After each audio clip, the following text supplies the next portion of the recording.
I didn't know I liked that. I didn't know I needed that. I think people would be repulsed if I started being like, look, white businesses need to stick together. It's important we support each other. Like, dude, stop. Get out of here. I think the Hill Country would like you. Yeah. We need more strong white business owners. Dude, build back better, dude. White businesses. Yeah, I got to start. I support black businesses. Yeah. I make a big stink about it, too. When I see a black business, I go in and say, hey, guys, I came in here to support you guys. Yeah. I love black businesses. I love supporting. I take a picture with them right away, the proprietor, say, hey. I go live as soon as I go into a black business. Fresh on the gram. God, that'd be so, people would be pissed, dude. If you went live, if I walked into a black business, went live, and made it all about me. Hey, I support you guys. Just I'm here with the black business owner here. So the big stop, get the camera out of my face. I will buy one thing. Yes, you had that black-owned business near your old house in Philly. That the smoothie place. Smoothie shop. Yeah, the place was fucking nice. That place ripped, dude. There was also a printing place I used to go to. Yeah, it's a black business. Black-owned printing place. They do well though, man. Yeah.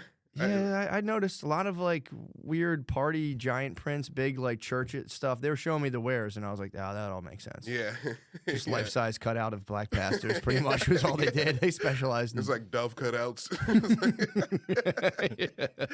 They know how to make the glow look real nice. They had it down to a science. Yeah. Welcome to workforce support, dude. This is fucking the Patreon. Workforce support. I'm gonna go as far as I can, dude. A total emptying of everything in my fucking brain. Yeah. Which isn't much, dude. There's not a lot in here right now. Coming off the fucking Carno diet. Yeah. I'm off. Oh, yeah. 16 days. Yeah. Threw in the towel. Yeah. I fucking slammed the towel down, dude. Yeah. Did you like give up? Have you like eaten something that's not? Fuck yeah, I had a smoothie right before I came in here. I'm done. I'm fucking done. I'm telling you. Last night, the ceremony started with granola. Yeah. I eased into it. I was going to eat some blackberries. They were moldy. Yeah. That made me furious. I threw them away, and I said, I'm going to have my granola. It's sweetened with maple syrup, nothing big. But I felt the carbs because I was in protein universe. Yeah. If you, dude, I've talked about it before. If you stop eating carbs, your mind becomes different. It's fucked up. Because, like, when you're on the carbs, it's like you're soaring, you're spiking, you're crashing up. You just stay on, like, a constant, like a steady, no-carb hum. Kind of peaceful at first. But, dude, eating just meat is it's a bad idea. Dude, it sounds brutal. It is. Yeah, watching you and Shane do it, it looked like you guys are being, like, tortured. We were. It's a bad diet. I'm telling you. I don't know. I had to experience it for myself. As people casually throw around the carnivore diet, it's fucked up. Yeah. You're eating like Genghis Khan for like I look at my kitchen, it would just be like fucking rib bones, and it was just like I became disgusted. Yeah. I still am. I like look at meat now and I'm like, I mean, I'm gonna have a chicken salad obviously today, but like, dude, just like ribs, fucking steak, and dude, it's ridiculous. You have to spend like $9,000 every 2 days to get a ton of steak. Yeah, because you got to eat steak all day. When you're just eating meat, anything other than steak becomes repulsive. Really? Day 2, I like chicken. Yeah. Day 2, I looked at chicken thighs and I'm like, what the fuck are these? I feel like I was eating a bug. It's like, I need steak. And then, dude, your asshole feels like it feels like you have ass cancer. Day 4, you're like, what the fuck's going on? You have like a dog ass. It's just like dilating and squeezing. You're like, what the fuck is going on? Yeah, there's no hydration. Your ass is dry. Dude, at first it's very hydrated. Your ass just shoots water out of it. And then after that, you just start taking these little, like, you're pushing for like a tiny Hershey Kiss. Yeah. And then you get so sad. Yeah. I didn't realize what a part of your like entire being, like shitting. Yeah. If you didn't have to shit, it's like built into your whole body process. Yeah. Once you stop getting gaped by turds, you mourn. Dude, you mourn. I was mourning for like a week being like, bro, I'm going to die. Yeah. I need it, dude. I need my girthy turds. I need my girthy turds. Go 3 days without them and you're totally incomplete. Yeah. It's like having a baby, dude. Really? What? Oh, dude, I'm telling you. It is. Don't shit for like 4 days. I was so sad. Yeah. I was just like, dude, I'm missing this experience. Like, it's fucked up. Yeah. Because then you're like, something's wrong. When I was in a summer camp, I didn't shit for like the whole week because the bathroom was gross. I was like, I can't shit in here. You held it in? I held it in, and I was very sad. Yeah, I'm telling you. When women give women get upset when they like get C-sections because there's this part of vaginal birth where they just get fucking just like Gaped. Mondo gaped. But that like releases like good hormones and stuff. Yeah, a 9 pound. That's what I've heard. Gape. Yeah, dude, that's a big baby. they release like hormones with a C-section. They say one of the things is when it doesn't like stretch, like it like tells your body like, okay, we're done now. Because your body doesn't know. They just get like, oh damn it, someone cut my stomach out and took my baby. So it's like, but when you get the full like it releases all these endorphins. We have that too. Yeah. I hate to break it to you.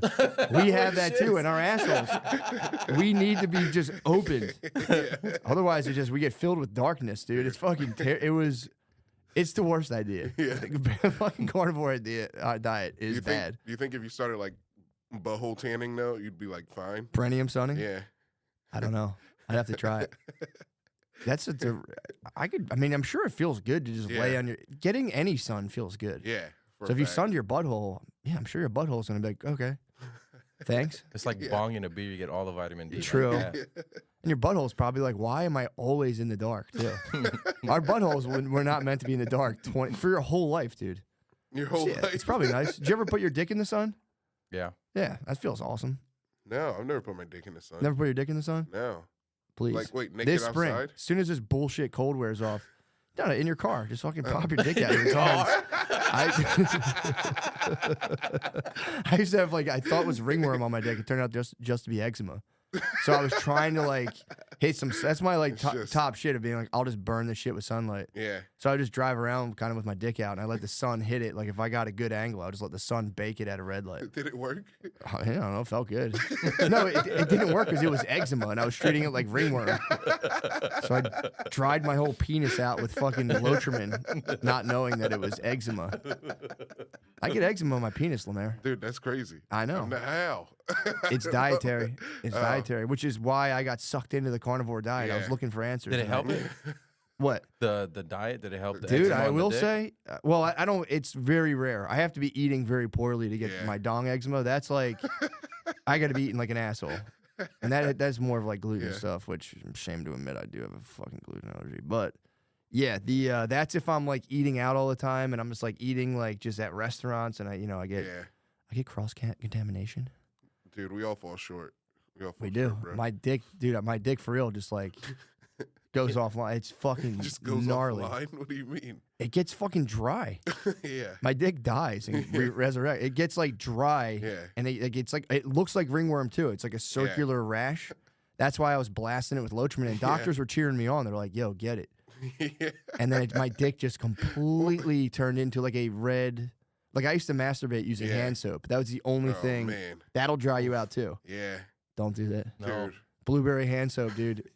Do not squeeze it all over your bird and masturbate. Your dick, for real, it peels. It's like it turns red and then it's just like a snake just fucking shampoo also. Yeah. Shampoo's not good either. It's not. Conditioner's not the worst. Conditioner's not the worst, but shampoo, no shampoo. No, dude. It's there to strip fucking oils. Yeah. All the like thin based lubricants. Yeah. Like clear. Yeah. All the clear things. Never use them. You need the creamy. And you need the creamy. You need the milkies and the creamy, dude. But yeah, I don't know what the fuck I was talking. The carnivore diet. Your penis turns to dry SpongeBob, dude. Your penis turns to dry SpongeBob. And red. And red. Red, flaky, dry, itchy, burny. That's yeah, brutal. it's everything, dude. I remember. All right. Okay. Did you fuck your dick up? No. Go off, I Black fucked my King. dick Go up, off, dude. King. I fucked my dick up. Go off, King. I had a big beaten lame week. You know what I mean? Like I would beat off and lay around. Yeah, for sure. Yeah, and then I used lube, so like it was just dirty, and then I think I did actually get like a not a yeast infection. I think it was a yeast infection because I had to use like Lotrimin. I used Lotrimin to like. But you had a fungal? Oh, it could have been yeast. Yeah, no, Monostat's brutal, more for dude. the yeast. Yeah, I used that on my. What were the symptoms? Flaky. Oh. Yeah, crusty. Oh no, dude. It felt like a lizard skin scaling. Yeah, you dried out your fucking pH balance was off. Yeah, true. Dude, you dried your get. I dried my get. Yeah, every man must confront the frontier of their penis skin. Yeah. I've beat myself into like a handicap before, to where like your dick just hurts and you're like, I'm sore. Yeah. Yeah, it sucks when you do that. That weird hurt boner. Yeah. You're like, I can't do it anymore, but I'm so hard. When's the last time you went on like a run with a fapping that like you were like you like kind of hurt your dong? This weekend in Tampa, I was pretty close. God damn it, man! Pretty close, dude. You were staring down the fucking. Yeah. Damn. Dude, it was brutal out there. It was tough. Yeah, it is tough not to kind of nurse yourself between the food and the fapping. Yeah. It's like if I'm in an unfamiliar territory, like a hotel by yourself. Yeah. You just seek like carbohydrates and sexual release, Yeah. so you can just fall asleep. Yeah, just like please, I need to jerk off, so I'm going to turn on the USA Network. That does suck. Waking up the night before when you wake up with just like a totally grossly lotioned bird. Yeah. And you wake up, the first thing you realize, you go, oh, Jesus Christ. Your phone's on private browser. You go, God. What did I do last night, dude? Dude, I woke up the other day and I was in front of people. I looked at my phone. I was like, "Oh, okay, I got it." I was I was being awful last night. You had the browser open? Yeah, I had the like first thing. I was like, "Oh." Yep. You toss it down quick, dude. Telling you. It's the hide the porn move. Yeah, it's coming for all of us. Yeah. But I'm telling you, carnivore diet. I can tell you from experience, it's a fucking bad idea. No more. Maybe there's some people that it works for. I can't for the life of me figure. Everyone's different, I guess. Yeah. Dude, I gave it the most honest try, and I was like, "Yo, it's actually kind of sweet." Like, dude, when you're doing it too, like you do feel good. If you remove everything you're eating, you're like, "Oh yeah, I feel better now. I'm not fucking eating a bunch of bullshit." But it's not the way, man. You need plants. Is there a specific thing that you're like, "Oh, I should not eat that from now on," because now it's out of your diet, and now it's like, "Oh, I don't feel this." Yeah, dairy. Okay. Because my skin cleared up right away. And then I was like, carnivore diet, I can eat cheese now. And I was like, maybe since I'm just eating meat, my body will process dairy better. Not a thing. I started eating a ton of cheese. My stomach broke out. I was like, fuck. So I think, that was a cool thing about eliminating. Yeah. I was like, I for sure. Because I like got into this kick where I was like, I'm going to start drinking raw milk. It's probably better for me. And it was like, I was eating raw cheese. And I'm like, it was so fucking good, dude. Yeah. Just to be cutting off the block of cheese. I was just fucking bumping off the key, dude. Just fucking cutting big cuts off the cheese. Yeah, just hearing just hear Italian music. True. Yeah. Just cutting cheese. Dude, my fucking skin broke out like right away. Yeah. It was like a 2-day delay, and I'm like, that was it. I've been trying to figure out the culprit. I get like belly pimples, dude. I don't know what the fuck they were about. Yeah. But yeah, that for me, I did figure it out. It is cheese. It is queso. I cannot fucking have it, dude. And I thought there was a good 2-week period where I'm like, dude, I had ordered raw milk. Yeah. I was about to start crushing milk. Apparently in Texas, you have to pre-order raw milk. You can't buy it on the spot. If you buy it on the spot, that's illegal, brother. Really? You go right to jail. Why can't you buy raw milk on the spot? Fuck, I don't know. You got to pre-order it. Do you guys not have Amish out here? I don't think they have Amish out here. They don't have Amish. They got a bunch of ranchers. Where the fuck? They have Mormons. Isn't there Mormons in Mexico? Yes. So there's no. Where's the Amish out here? There's none. I don't think so. You can't have no electricity here though. The Amish all died. They tried to do one summer. They all fucking died. It's hot as hell. I'm telling you, man. That's new. Oh, they just changed it a little bit. Yeah, distributing raw milk. You have to. I went to buy it at a farmer's market, and they're like, "All right, put your name on this list." And I'm like, "Can I just buy it?" And like, you can come back next week and pick it up. And I'm like, "Bro, what kind of time travel bullshit is this?" Would you be able to scroll up, Josh? I saw something that said farmers may now deliver raw milk to the consumer, but you have to they couldn't come through in a truck and sell it to you. You'd have to sign up, acknowledge what you're getting into, saying yes, I accept the responsibility for foodborne illness. Dude, it sounds like some milkman fucked the governor's wife. He's like, no more milkmen. Well, isn't it because of mad cow and stuff like that? Dude, I don't know. Yeah. I mean, look. Can you get mad cow from raw milk? Probably. Only if you insult. No. No, you can. They say with a dairy out, if you have a dairy problem, it's because of the homogenization and the pasturage. I don't know. But then I guess what would happen was it is probably healthier. Raw milk's probably better for you, but then 1 out of 10,000, your brother's eyes just fucking disintegrate. And you're like, fuck. His dick gets super dry. Yeah, he catches Hellraiser dick, and he's like, it's going without me. Yeah, he has 1,000 pins. Is it worth it, though? You have to ask yourself. That's the ethical conundrum. I don't think I've ever had raw milk. I don't know. I think it's fine. I think most people are fine. It's just one person just fucking projectile vomits and shits their pants, and you have to be like, all right, we should maybe rethink this. Yeah. Like I was so close to pulling the trigger and going full raw milk. Yeah. And then I was eating the raw cheese, and my belly broke out, and I said, look, man, I'm just off the motherfucking dairy. I'm off the D. I'm off the D.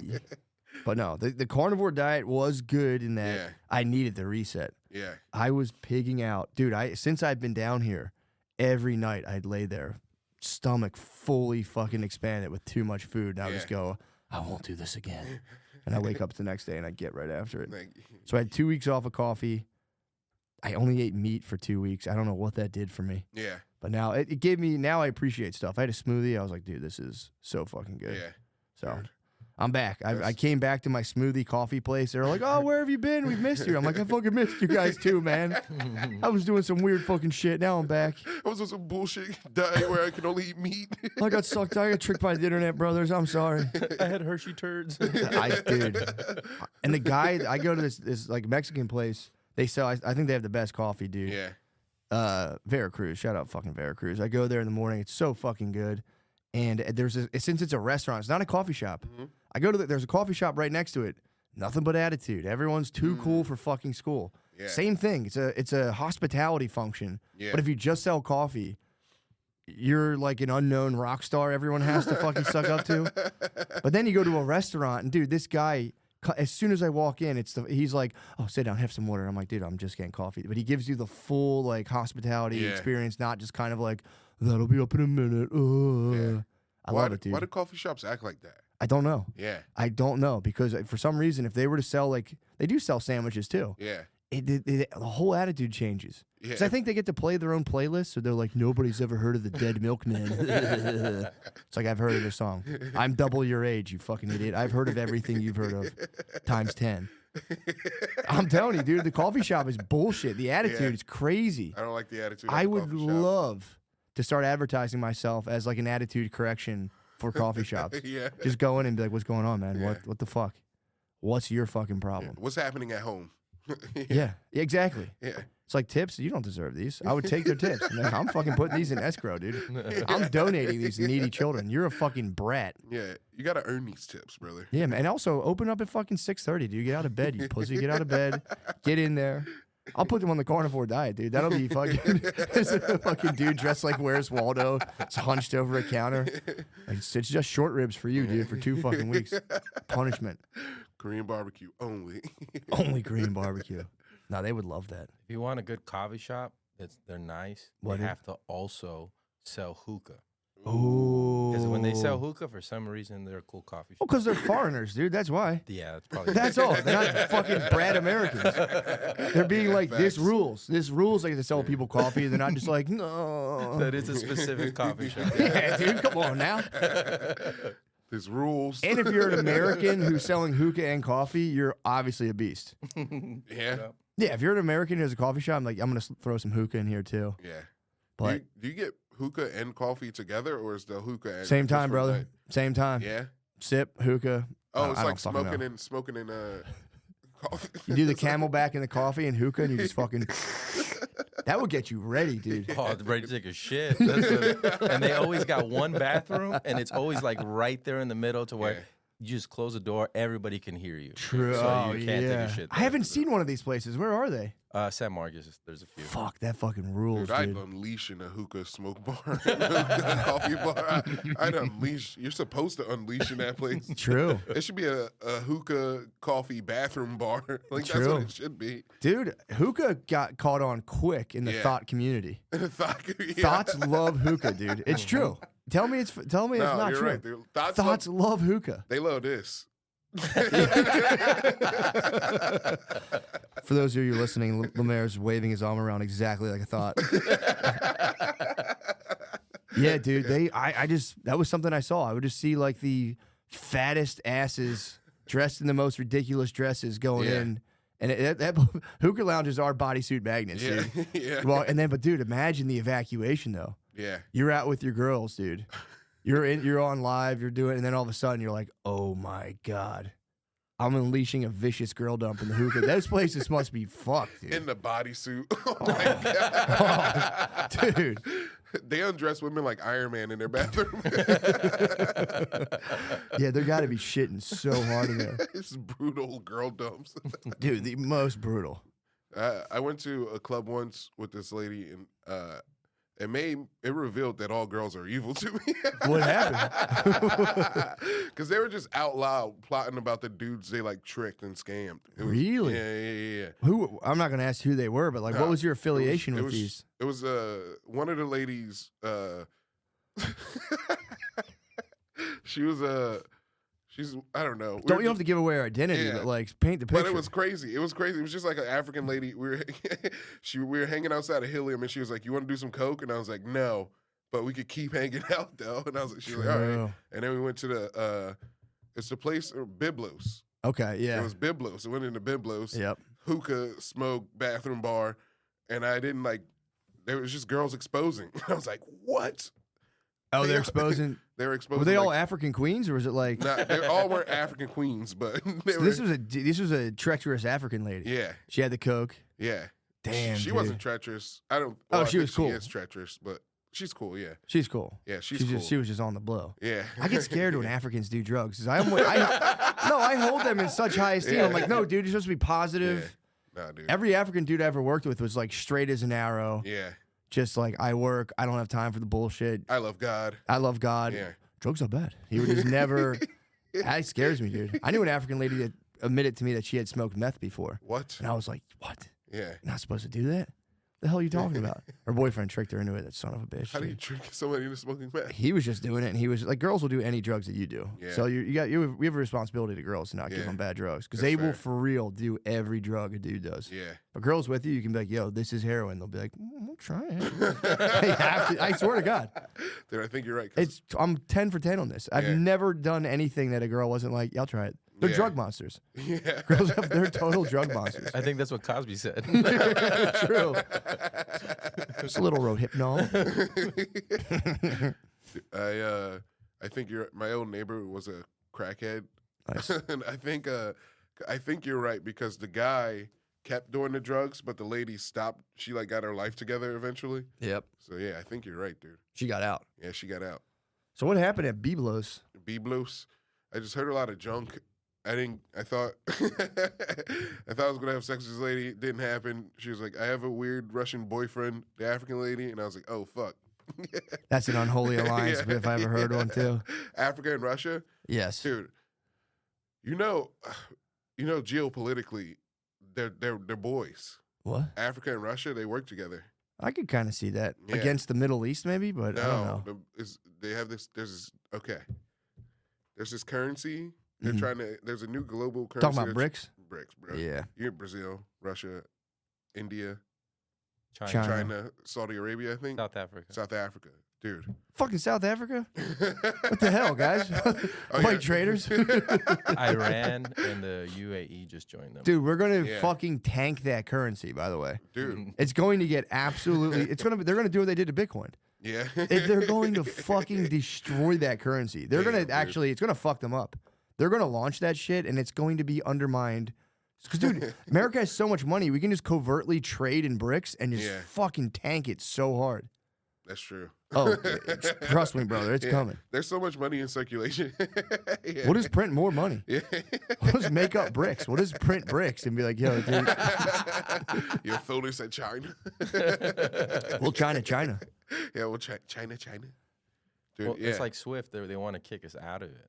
They want to kick us out of bricks? They don't want to let us in. So the way Swift system, we're kicking Russia out. Yeah. They're doing that to us with bricks. So we won't even be able to trade like with that. those places. Yeah.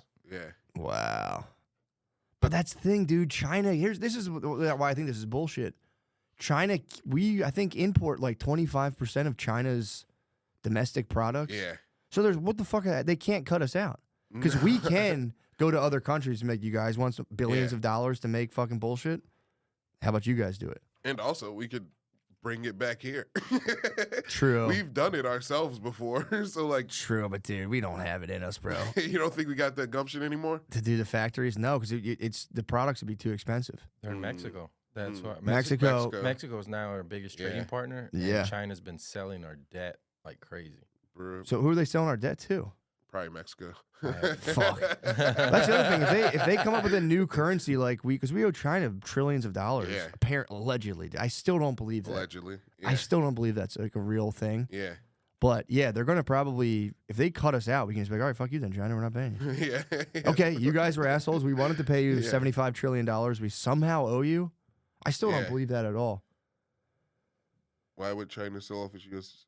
fast way to whip up? Bro, this is what I'm saying. Like, you're buying your own money as a country. Like, dude, I think this is all just a trick. Oh, so they have to, when the way it was set up, you had to buy oil, you had to convert your money into dollars. But now they're having, China's having like, we'll give you our yen. And now people aren't having to trade into dollars. Yeah. And that was the whole reason the dollar was the world reserve currency, because you had to do that exchange in order to buy the oil. Yeah. I don't know. I still have people. I'm telling you, my brain. When that kind of stuff's explained to me, my brain's like sending different words to different parts of my brain. I'm like, I don't know what the fuck that is. But I could see there being some next level game to like a macro zoomed out on economies in general. It's just, bro, that's my brain. Unfortunately, stays right on Earth with that stuff. I'm like, I don't get it, man. Just pay me weekly, please. I can't fathom how to like. It seems like the game is leading to World War III. It fucking stinks. Could be. I mean, it definitely probably is. Yeah. Yeah, because, I mean, you get people, you're in a country, and, like, especially as human beings, the mayor, too. I'll explain the book I'm reading to you. We'll do that if we run out of gas. Yeah. But from the one book I'm reading, organismically, we're not designed to be second best. Yeah. And if you're in a country, not even yourself, but if you're like, dude, why isn't my country the best? It like festers like an animal rage in people. Yeah. It fucks people up because your cells in your body. Like if you're second best in like nature, that's death. You will die. If you're not as good as another animal, it will kill you. So as humans, when we perceive we're less than, it sets off like an adrenalized fucking rush. Yeah. That we then have to do tricks in our mind to be like, he's actually fucking dumb. I'm better. and it's like. You get whole countries just pulsing on that. It's like, well, obviously we're going to blow each other up. Yeah. And then we're going to go, you know what? That wasn't that bad kicking around. We have to compare just the absolutely hellish reality of war. Yeah. And then we settle back down. We're like, let's just all trade with each other. Yeah. What the hell are we thinking? Why did we get that crazy? I'm telling you, it's coming. We'll probably get another one. Nah, it's been about time. It's about time. But now the weapons are so destructive, dude. Yeah, I don't. It's probably not even going to be like a weapons war. What do you think? It's gonna be X? No, it's gonna. Are you scheming on? Are you freaked out on X right now?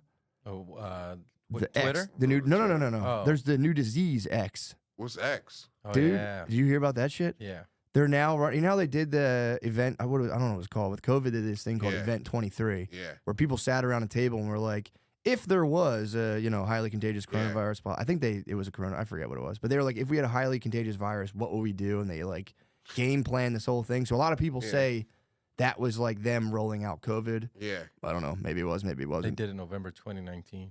Yeah. And it was like, dude, for real. They're like, we'd have to control the narrative. It's like pretty nuts. Yeah. They're doing that, I think, again, but with a new disease called X, which they've said they're like, we could, before this disease breaks out, we could already come up with a solution to it, whatever that is. So are they like releasing their own shit? I don't know, dude. I think they're dropping diseases like iPhones now, dude. I'm telling you, they're talking about X coming out, and it's like people are bugging. Yeah. Again, I don't know. Again, with these things, like it hits the internet, and like you don't know what the fuck to believe. Man. But dude, it was the World Economic Forum. Yeah. Ran another one of these weird disease simulations where it was like, yo, what would we do if this was like way worse? And then they called it X. It's like, dude, don't give it a cool name. Somebody said, when do you plan on releasing X? You want to hear this one? This is the World Health Organization at the World Economic Forum talking about it. Oh, it's too evil, bastard. New idea. Especially the disease X. It's attracting a lot of attention. Indian? God damn. And I hope I don't know. This guy is whatever race Neil deGrasse Tyson is. Scientist. This guy won't say Taiwan. The first time we used Really? the terminology was in 2018. It's owned by the U.S. The discussions were in Or 2017. China, yeah. I was just new Director General. As you know, we annually list the emerging diseases. He can't even say disease, dude. Fire him. Emergent diseases. Ebola, those we know. But then we say, Oh man, fuck. there are That's an things evil that looking are white lady. Fuck, we're things happening ruined. is a matter of when, not if. So we need to have a placeholder for that, for the disease we don't know. Disease. That may come. And that was when we gave the name Disease X.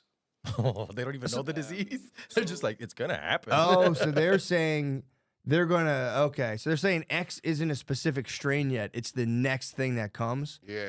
So now they're in the lab, like same thing, like studying different variants of it. That's how COVID leaked. you're making Yeah. them. They're making worse ones, They're and then making them, yeah. and then you're like, oops, and then it's like, well, this one, because I mean, how mad would you be if you made COVID and you're like, this is gonna, and everyone's like, boo, this shit's fucking weak. One of these guys are gonna be like, oh yeah, dude, it was Fauci. Oh, yeah? Dude, Fauci's pissed. He's like, you gonna talk about my disease like that? True, dude, dude. Yeah. And then you go crazy, man, because if one of these gets released and it's like for real, like wickedly lethal, Yeah. yeah, you see that Oh, the anonymous mask? anonymous, That's what what they I'll be say, wearing, dude? dude. Yeah, Klaus man. Schwab, the WE. What the fuck? What are those guys saying? Those guys have been quiet. And But it that has is been a exactly while. what is. Fuck What these if I guys. told dude. you that hyperinflation is a tool used by a group of conspirators for the sole purpose of crashing governments in order to bring them into a world government? Ooh. But that is exactly what is happening. Globalists are out publicly showing the world what they're up to, Whoa. with zero care in the world. They are happy to crash the economy in order to install a new financial dictatorship. But first, they must finish off what is left of the US dollar by inflating Yeah. the currency into Zimbabwe dollar status. What? Ever $100 since the trillion. dollar Not became Zimbabwe. gold status, No. the cost of goods has skyrocketed. As the Federal Reserve begins to trickle down the US dollar, they will start to promote the CBDC, otherwise known as the Central Bank Digital Currency, as the savior from the Great Depression that the globalists have engineered decades ago. Oh no. I'm gonna use This it. is what they call the Great Reset, a prolonged, slow, yet painful economic collapse that will become sharp and fast at a moment's notice. This collapse will bring about a new world order and a new digital world currency controlled by the World Bank that will Fuck. integrate with the digital ID platform that will centralize all information about you, your finances, your social credit score, and your vaccine status. Ah, Sounds shit. The financial order Fuck. will not only usurp sovereignty on a nationwide and personal level, I was looking at the screen. I just Oh. wanted to see the way it looked over there. Yeah, that'd be sick if they got like famous actors. I thought that was Tom Cruise for a second. It was Tom Cruise fucking moving through the. through the future. Yeah, I mean, yeah, is the facial shit coming? Maybe. It's already there, dude. Yeah, we got this. They try to do it with WorldCoin in Europe. Did they? Yeah. Give us all your you go into the, I forgot what it's called, some type of orb, and you give them your That would eye scan. trick me. If like go into the orb, I'd be like, okay, if you insist.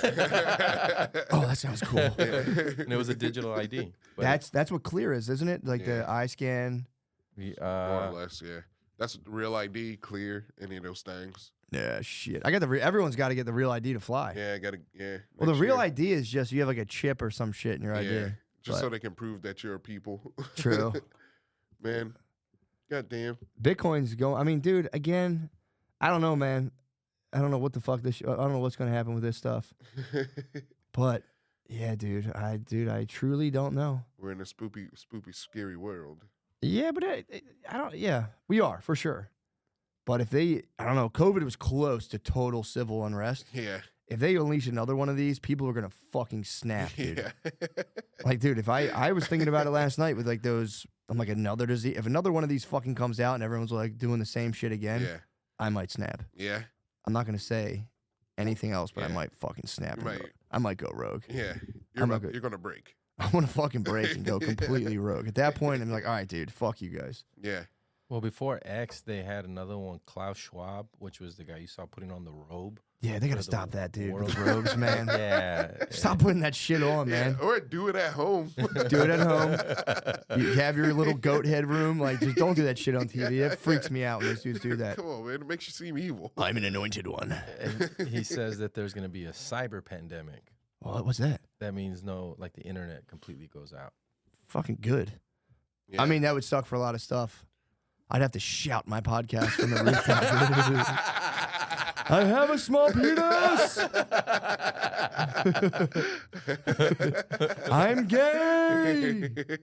And then when they bring it back, that would be the great reset because it's like, well, all your money's in the bank. It's just like, we think you had this much. Ooh. Here's some CBDC, you know. Oh, yeah, to get you through. Yeah. The internet blackout would be crazy, dude. Dude, no matter what happens during that, they would always give me more money than I had. Yeah. You come out on top. Yeah, I'd be like, all right, guys. I mean, well, that's why most people would be happy with it and be like, oh, okay, that's cool. Yeah, that's true. I mean, yeah, that is true. Yeah, I don't know, man. Because we are moving into like a hard swing of populism right and left. Like we're going to get like a populist strongman. We're going to transcend the right and left party differences, end up into like a populist strongman. And yet if that guy could just be like, centralized digital currency is the way, everyone would be like, oh, okay. Also, do you think like a one world government would stop wars? I don't know, because then you'd have coups. It would just be coups, dude. Yeah, the power would be so great, dude. They would be, you'd have the one world government, but then people would be like, I should be the one world government leader. And they'd be fucking fighting and amidst each other. And then people would be fucking splintering off, declaring independence. Yeah, corporations would figure out how to like manipulate the one world government and stuff. Oh, dude, it would just be corporations. It would be nothing to manipulate. You're right, yeah. Yeah, it would just be like Kellogg. David Kellogg is our new fucking Bob chief. Igor. Yeah, but again, I don't know. They're already kind of I think they're already obviously running the show anyway. Yeah. So it's like, yeah. I don't think they need to. The wheels are in motion. Yeah. Yeah. And here's the thing, dude. Maybe I'm naive. What if it's awesome? The one world government? I know, what if dude. it fucking rules? What if it rules? We're all in the same country and we're all like, ah. Yes. We just play soccer against nobody and just What's kick, up, Mike? What's up, Mike? kick into an empty net. We're all like, ah. Goal! We did it again. Yeah, I don't know, dude. I think, I don't know if this is just like fairy tales people come up with. Yeah. But we will slide, because it is becoming increasingly absurd to just like blow each other up still. It's ridiculous. It's fucking insane. Yeah. That's the highest order of law still. Yeah. We have to have like an organized civil society, and it's like, well, yeah, we do have to blow up these children, but they started it. And it's like, dude, we got to stop doing that. It's not good. But it's lucrative. It makes so much money, bro. Yeah. I wish we could find a different way to make money. Or just blow up somewhere else. Dude, we can't stop blowing up the Middle East. It's probably so good. We were out of there, and they were like, dudes started tapping their desks. I'm like, we got to fucking blow that place up again. They're like, we haven't made $1 billion in a little bit. Yeah, I don't know. We're going back in there, brother. You got to turn it to glass. We're going back in there. Yemen. We're in Yemen now. But Yemen. yeah, I don't fucking know, dude. I don't know anything at all when I think about with it. Iran, and they're in the BRICS. True. Yeah. Yeah. And we just bombed them. Yeah. Dude. They just attacked our ships, too. Yeah. Like yesterday. It's done. It was cargo done, ships. Dude. Yeah. Were they? Yeah. We blew up some cargo ships. What did they hit us with? Just I would love to know what a Yemenis attack is like.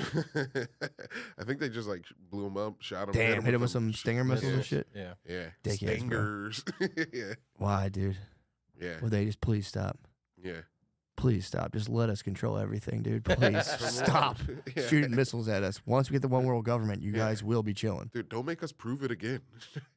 I just don't. It's just, dude, it's so bad. But it has to happen. Yeah. We can't, dude. You can't. And plus, dude, imagine the shit they're churning out over there. Where, in Yemen? Yemen? We like went through there and put them all in like data. Yeah, I think we had soldiers go through house by house, which, Yeah. by the way, it was wildly fucked up over there. Yeah. But you go in there and like some dude's in your house being like, let me scan your kid. I won't do the clear at the airport. They kicked in my door and were like, bzz, bzz, bzz, bzz. I'd be like, okay, that was Satan. We That must was defeat. Satan. We must defeat them, He's marking me. dude. For real, there was like Yeah. house by house sweeps in the Middle East where we were over there for years, just putting them in basically like a social security, like the shit we Like have. a database. Yeah, but like we get into it at birth. We were like interrupting people's days and being like, yo, hold on, zoom, zoom, zoom, zoom. Yeah. And then you're just sitting there like, blah, blah, blah, blah. And you're like, yeah. We got you, brother. Calm down. Yeah, we know where you are at all times. We're going to give you Go on. aid. True. True. Yeah, we got to airdrop some motherfucking goats. We could just fucking ball out, dude. We could drop seriously 20,000 goats on one of those countries. Like, I'm not even being like an idiot saying like, oh, they love. It would be sick. If you're in the Middle East, you can't tell me if you just saw fucking literally, it started raining goats. Inshallah. Yeah, dude. We can for real just completely engineer like a mystical experience where it's like, we are Allah. Yeah, Allahu Akbar. Here come the U.S. rules. Yeah. And it's nice. And the airplane is standing. It was a goat with like a Beats pill that all the Beats pills are just like, like, my God, that's crystal clear. You can replace the fucking like bullhorn that they're doing that with every day. Yeah. Yeah. There's one area where the goats' parachutes don't work, and it's just 100 goats dying. Just like, bam, bam. Yeah. There will be great sacrifices, obviously. My friend Spud, obviously, he thinks this has to do with canals. He thinks they want to put a canal right through Palestine. Because apparently canals are big deals. For trading routes. Yeah, like apparently the Panama Canal, he says that like, dude, people don't remember, but like to do the Panama Canal, we had to have U.S. soldiers go to Panama and just fucking Yeah. like get out of here. This is no longer where you live. Yeah. Waterway, and then it just for some reason it's I mean it makes sense. You don't have to ship all the way around. Yeah. Then every trade route's like fuck. If you pass through this, you cut off all that time. Then you control it, and you're like tax, toll. Yeah. Imagine having a toll in the ocean, or just like somewhere you're like nope. You have to go through every day. Dude, that's I was reading a thing on the other day. It's probably online, but they were saying like the trade routes, because if you don't go through whichever one above Africa is, you have to go around Africa's the bottom, and that's like an extra like 10 to 20 days of a trip. Really? Yeah.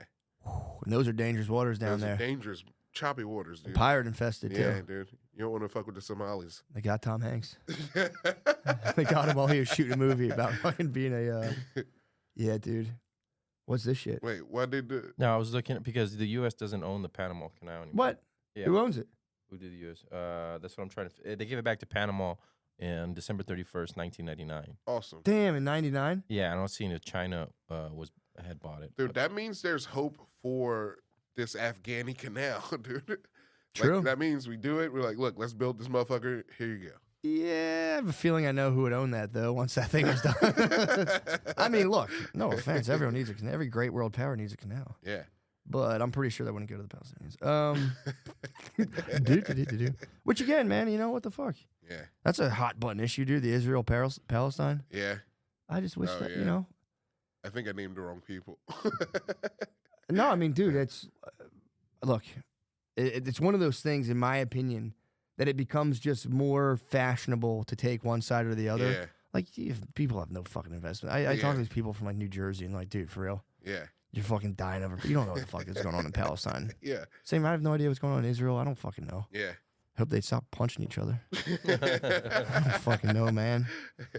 I was thinking, like, I don't know. This is morbid, but like there hasn't been like an eradicated country in a long time. You know what I mean?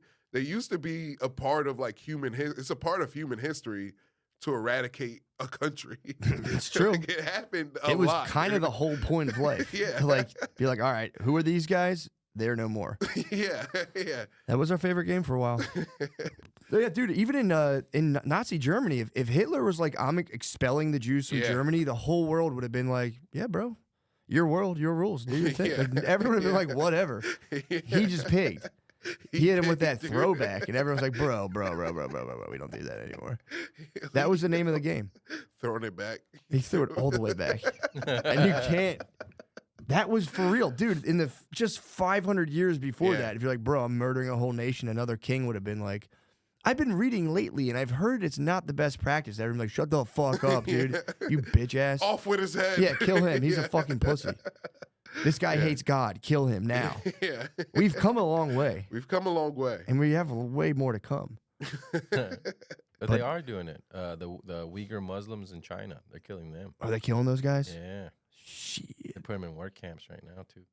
Why? They do work them first, bro. Yeah. That's their own people, though, right? They're sort of, bro. Yeah. Sort of. Yeah, these are like, remember, did you ever see Mulan? Yeah. These look like the bad guys from Mulan. Genghis Khan? They look like motherfucking Genghis Khan, dude. Respectfully. Dude, did Trump and Vivek finally fucking Oh, come yeah, together? Vivek dropped. I think he joined the team. I think He bent the knee, fully bent the knee to Yeah. Trump. Yeah. Which again, hey man, he loves Trump. He would be he talks like Trump now. Yeah. when you see him, he's oh shit, Vivek's dude. the phoniest guy, though. You think? Yes, 100%. I don't know, man. He wrote a book like a couple years ago talking about what he would do. Woke Inc. Yeah. Yeah, he's fucking, I don't like him. You want to see it? That's fair. Yeah. Certain people rub me that way. Yeah. Vivek is my problem. He's so smooth talking, dude. He's hard to like. That's why I don't like him. He's slimy, He's dude. so smooth talking. Yeah. But I mean, again, he's just rolling in. He's just a young popular strongman. Yeah. He was the one who was like Haley, and I'm telling you, I was talking about this yesterday. This is now a sick play you can do and just fire people up. Trump came in and was like, "These guys are all bought and paid for. I'm a lone renegade. Yeah. I'm the people's champ." Cat Williams did that with comedy. Just took off the Cedric the Entertainer's head, and nobody gave a fuck. Like, I mean, I guess that guy's like a big fat cat in the industry, obviously, but also like, I don't know, dude. You hear a lot of people fucking hyping on Cedric. I guess if he comes around though, it's like people are gonna go out. And I see love him. Sed, dude. I do love Sed, but I never like Cat's right. Yeah, I mean, it's like I don't know.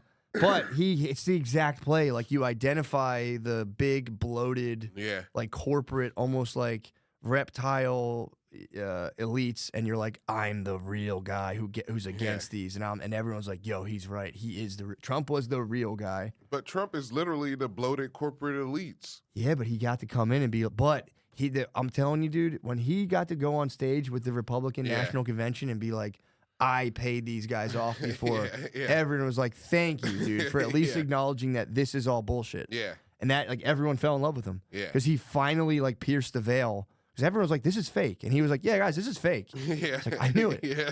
So now it's like, now that's been woven into the fakeness of politics where it's like, no, this is fake and I'm real. Yeah. And because that was like an agreement they all had, like, bro, nobody fucking flinch. Yeah, don't call. It was kayfabe in wrestling. You never broke kayfabe. It's like when the guy's like their character the whole time. Yes. Yeah. They were like, bro, nobody laugh. Yeah. When we talk about fucking schools in Arkansas and North Dakota, be serious. Don't smile. Don't laugh. Dude, yeah, man. And it's like, I don't know. Now you don't know what's what. Because then you can get like the Savior Strongman and you're like, is this fake? Yeah. And I don't even think it's fake. I think these guys are just kind of like everyone. At some point, we all have that part that's like blindly crawling towards like power and self-expansion. Yeah. And it's like you just identify, if you're savvy enough, you can be like, okay, I could do this in my own little way. Yeah. But also maybe they care. I'm not saying, I'm not taking a totally cynical view on these guys. I don't fucking know. Because you could get so rich that you were like, buying stuff doesn't matter. I need George Washington status. Yeah. Which if they were like, if you could get rich enough to be like, I'm going to help the country. Yeah. That would be kind of sick. Yeah. Maybe they. But I feel like if you get rich enough to help the country, you don't become president. Yeah, why? Yeah, I guess not. Yeah. I mean, Mr. you could. Beast, dude. Mr. Beast will never be president. True. He should though. Mr. Beast would make a sick president, dude. Who's vlogged the whole experience? Yeah. Today, I'm going to drop 500 bombs on China. Hi, Mr. Beast. I'm in Iowa. I'm trying to get votes. Yeah, I mean, dude, here's the thing. Because this is like, I mean, the whole government thing, for most people, is perceived as a massive problem that needs to be solved. Yeah. And I hate to break it to you. I don't think you can do anything. I've said it before. If everyone all withheld tax money, I mean, they would just fucking arrest you. Yeah. If everyone was like, no more taxes, we're not funding any of this shit, they would do something nasty, dude. Yeah. They turn off the internet. You think? Oh, yeah. Dude, I was thinking about this about net neutrality. It's like that was the shit where they were trying to basically control and lock down the internet a couple years ago. They did. Yeah, they did. They won. They won, yeah. It was like 90% disapproval, and they were like, fucking shut up. Yeah. Dude, the slow avalanche of getting what they want. Yeah. Well, I mean, again, it's like, here's the thing, too. We are living in an empire, and it's like, at least we're not like farming sod plots and starving to death. It's like, we're eating so much that we're all fat. Yeah. It's like if these guys have to blow each other up. Dude, we're eating so much you can go on a carnivore diet. Yeah. I know. I'm seriously sick of meat. I might be 0.0000001% of humanity that looked at ribs and was like, not again, dude. This is torture. But yeah, man, I'm telling you, I think our biggest threat is just that eye of Sauron inside of all of us that's going, I should be in charge of this. These guys. But I don't know, what man. they're talking about. But again, dude, but then I say that, and I go, yeah, you're probably right, Matt. Then they go, Disease X, and I go, what the fuck are they doing now? Fuck. But yeah, dude. You want me to play this? Yeah, let me hear. Let me see what the fuck they're doing. Live President Trump in Atkinson, New Hampshire. Looks like Trump kind of hates him. I don't think so, bro. I think Trump's time out. Pause it. I think Trump slammed Vivek, and Vivek was like, "I don't give a fuck. I love Trump." Oh yeah. So sorry, but I think now they're joining each other. He's slamming him. He did slam him. Are they vicing, bro? Look at his face. I hate it. It's so fake. Whoa, dude. Thank you. I hate it. I want to punch him right in the fucking mouth. Pretty good, right? That was pretty good, and he's a fantastic guy, and he's really, he's got something that's very special because he started off with a Zippo, and he ended up very strong. He did a great job. I was actually surprised when he called because he was doing well, and it's an honor to have his endorsement. He's going to be working with us, and he'll be working with us for a long time. He went from 0% to 6%. By the way, here's a multi-hundred millionaire from like medical devices. He didn't go from zero, Trump. Trump, stop setting the bar so fucking high, dude. A lot of us already feel like losers. It's like, oh, you didn't have 37% of the country's support? You're nothing. Come on, man. That's what I think is spinning out most people, though. Now it's like, I mean, you used to have to just like compete with everyone in your town. Yeah. Then it became kind of like, you know, the internet now is like, yeah. I'm now competing for status. I have a fucking visual. I can put numbers on how insignificantly I can perceive myself. Yeah. Single digit likes on the Facebook post, dude. It hurts. That would hurt you. I remember I used to fucking tweet stuff, and I'd be like, this has had 2 interactions. I'm not sure. I think this might have been a car conversation we were talking about where you're like, yo, it's impossible to date girls now because, like, online, they can just get hit up by Drake. And then you're like, fuck. Yeah, he's dude. going to leave with her. Or like, they can at least fucking message. And like, just, not even Drake. Every fucking famous dude they can think of. Yeah. They used to be, like, plastered on their walls when they were teenage girls. They fapped to Leo, dude. It is what it is. You go into a girl's room and be like, God fucking damn it. Yeah. This lady's been masturbating to fucking all of the hunks, and I'm about to go hit her with 2 minutes of fucking immature D. Immature D, yeah. Dude. Like a whole fucking boy band on the wall, and you're like, okay, here comes 2 minutes of an average penis. You want all 5 of these guys? They would lay in their rooms and just fucking, yeah. Then you'd fucking get the code and get up there. Girls' room, that was like creepy, dude. It was like in high school. You go to a girl's room, and you feel like you're in like a dollhouse. What is this? They're practicing for their house. Dude, and they also all want to have sex in their parents' bed. Really? Yeah. Oh, it's a dominance play, I bet. It's a weird thing, dude. Yeah. They just want their, I mean, I shouldn't talk about that. Take it away. Just believe that, dude. Yeah.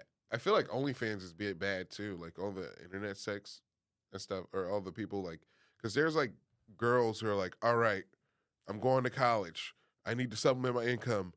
Time to spread my pussy, dude. Like, yeah. It's crazy. It's not good. No. You can't just fucking, as a woman, you can't just fucking slam the bag like that. Yeah. Because that could be, this is a very Well, if you were broke, take. you wouldn't do it? If I was bleak, if I was broke, chick who was hot, you wouldn't get an OnlyFans? Here's the thing.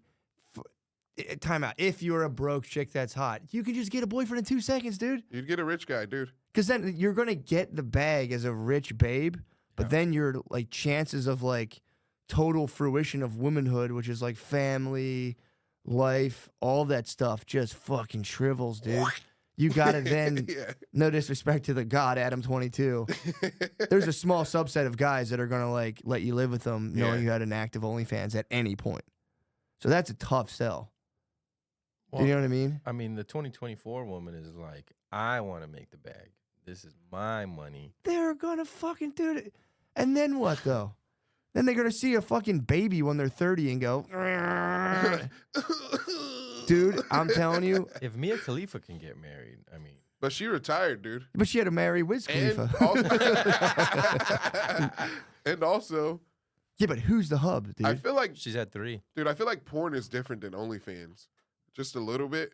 Because, like, you're still like a working person if you're doing porn. You know what I mean?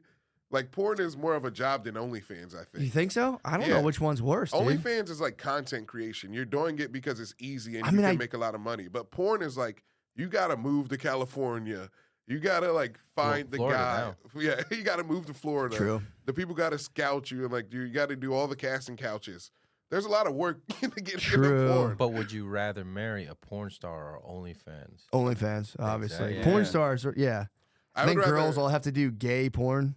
You have to do gay porn before you make it, dude. I think I'd So rather. girls have to trans into a man and do gay male porn and then cut back. Yeah, dude.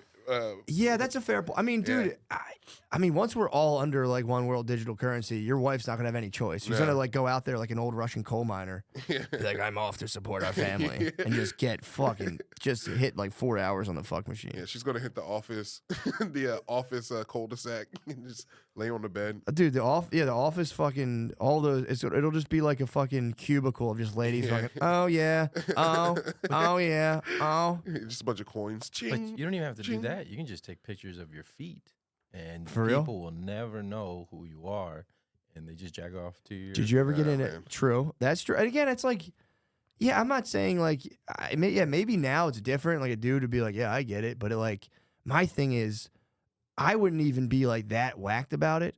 It'd just be your kids, dude. Then you'd have to Yeah. somehow be like, you are not under any circ. But if it's all anonymous, Yeah. and then it's like you could be fapping to your mom's feet and not even know it. Yeah, dude, facts. And then it's like, but then if you never knew, is it really? It's like if you fap to your mom's feet, but then you might one day, if you started fapping to them a lot, you're out of the pool, you could be like, The fuck? Wait, what? no, I've been fapping to my mom's feet this whole time. No. I don't know, man. Maybe it's different. Maybe it'll be different in 20 years where it's like, you'd be like, yeah, obviously you had an OnlyFans through college. What the fuck? Yeah. It'd be like being a waiter, just like plugging your asshole on the internet. I'd be like, yeah, it's a tough. Well, the reason I said The industry is tough. OnlyFans won't exist in 20 years. True. it would be augmented reality. Nah, dude, we're gonna find More? a different way to come. Give me more about that. What about no OnlyFans in 20 years? What if dudes should get instead of the birth control pill as a guy, you could go to a clinic and get milked so hard once a month that you don't even care about coming? Yeah, I would. That love would be crazy, dude. I would love that. Just like, a total VR. Fucking, they're just rubbing vibrators on the backs of your knees, dude. And then they fucking just. But that was idiocracy, where you go to Starbucks and Starbucks wasn't coffee anymore. yeah, It was you go get milked. True. dude. Yeah. I'd love to go get milk at Starbucks, dude. They got some queens there. Yeah. It's true. And then you're on the fucking, like, you're on Tinder and the girl's like, so we go out to dinner? And you're like, why would I go out to dinner? Yeah. I don't care. I'm going We're splitting this bill. Yeah, I know how much money you make having sex on the internet. yeah, you dumb lady. Dude, I get it. And to answer your original question, yeah, if I was a fucking, given my own brain, I risked my life, like, and I'm not being dramatic, like, I literally almost died. I could have died selling drugs, but it was like, I wasn't even up against, like, I could have worked. I wasn't under, like, a physical, biological threat. I Yeah. was just like, I really hate working. Yeah, So it's like, yeah, obviously, I don't judge. If I was like a hot chick and they're like, dude, I can show my butthole, it's like, yeah, you cracked the code. You figured it out. More power to you. But then when you do that, the problem with that is that there's nowhere, I guess some people don't mind this, but like if you do a fast, easy thing to get money, there's really nowhere in that to kind of grow. yes. Like I guess like if you're doing something illegal more so, if you're selling drugs, there's no, like you're just completely denying a part of yourself that is to like unfold and become better at a thing and like expand in some way through your craft, obviously. Dude, OnlyFans is drug dealing. Dude, it is. Yeah, But then it's like the beehole. People can tell, dude. The beehole stretch. You catch a fucking stretched out beehole on the internet, and you're like, "Get the hell out of here." That wasn't your first time. That thing looked like a fucking t-shirt, dude. It was just fucking like. yeah. You're not. Yeah, it's like they're just. Oh yeah, and you're like, dude, you're fucking phoning You it in. hate this. That's You dude. hate Having this. things fucking flying into your butthole and just slyly peeping the clock and being like, dude, it's only 9:35. Yeah. That's tough. So to answer your question, I wouldn't hate on them for doing that. It'd be like, I get it, but like what I'm saying is it sets you up to live almost a double life where now you can't be totally authentic. Because that kind of kills you. When you're keeping a lot of stuff to yourself from the people you love, you're now split off from them in a weird way where you can't be like totally yourself. And that, I think that has a negative effect. Yeah. If you got to keep like massive secrets, your body's not designed to do it, dude. Yeah. It hurts you. It hurts. Yeah. You gotta let it out, dude. Some you take to your grave, obviously. But like Yeah. if you have a huge chunk of your life, you have to be like, Dude, there was that one girl a little bit ago. She like told on her grandpa after he revealed like a secret to her that he was either a bank robber or he got away with murder, and he told it to her, and she was like, "My grandfather was a murderer," and she started snitching on him. Yeah. Was you a Magic fan? I don't know. I'm not sure. I can't remember the exact story. What'd you say? I said that was OnlyFans? No. That was her OnlyFans, was like, just her grandfather's misdeeds. My grandfather was a bad, bad man. No, I can't remember. It was like maybe a couple weeks ago on the news. It was like a lady. Damn. Yeah, she just snitched out on her grandpa. And that was his, like, he held that his whole life. He told to his granddaughter, and she's like, "What? How dare you?" Yeah. Yeah. One time I dressed like a woman. I went down to the workplace coal miner bar, and I blew all my coworkers. They all loved it, and I loved it, and then I got back in the coal mine. Don't tell your grandmother. Then you go tell your grandma. That would be crazy, Grandma, too. Grandpa's gay. Dude, if you had a dying wife and you waited till like the buzzer and right before they died, like, "I'm so sorry, I cheated on you 1,000 times. Sorry, a second." And they had to fade, be like, "What the fuck?" I got that off my chest. I had a friend do that.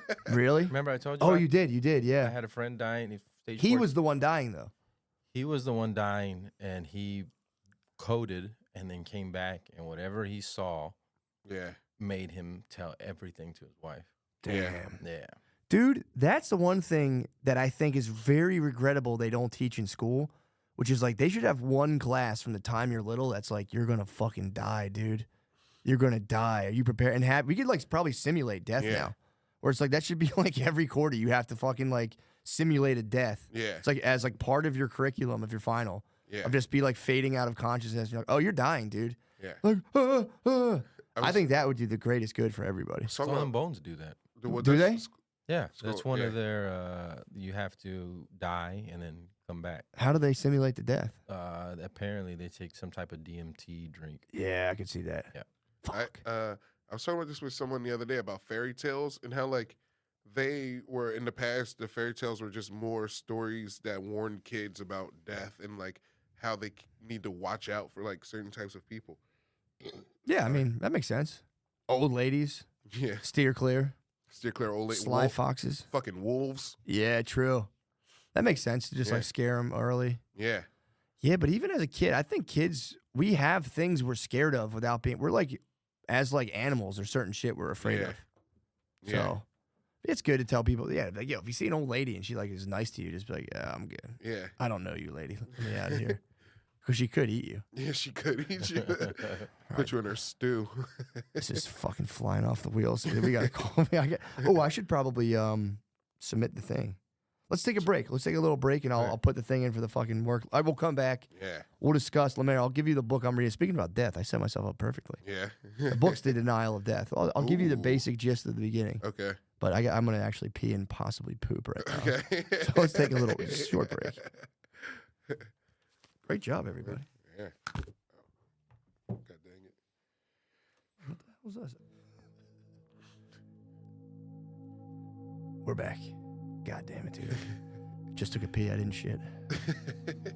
The sacred shit will be upon me soon, dude. Yeah. It's coming, and it's, oh my God. It's going to be beautiful. Dude, talking about a sweet green. I put a sweet green. I'll have 2 sweet green salads. Coffee. Yeah. Surprised his coffee didn't fucking completely just. Jar one loose. Yeah. Yeah. Thank you. All right, I'll turn this crap off. It's my deep sleep mix. Dude, that was pretty good. Dude, we took a break. I peed. Lemaire and Josh smoked a joint the size of my thumb. It was very intimidating. It was a very intimidating fucking joint of marijuana. It was nice. So Lemaire, now that you're nice and high, first of all, I got to check in with the guy at work, the bro, dude. How are you doing, brother? You're listening out there. You got your job. Just say, God, just get through it, brother. Don't turn dark on yourself, bro. Don't turn evil. I shouldn't say dark. That's racist. You can't. Isn't that racist to say? Do you ever think about that? When someone like, talks about the darkness, Lemaire, you kind of like, what the fuck, bro? Why you? But again, it's like, whatever. The evil, dude. Don't let it get you. But it does make sense. Nighttime is scarier. It is scarier.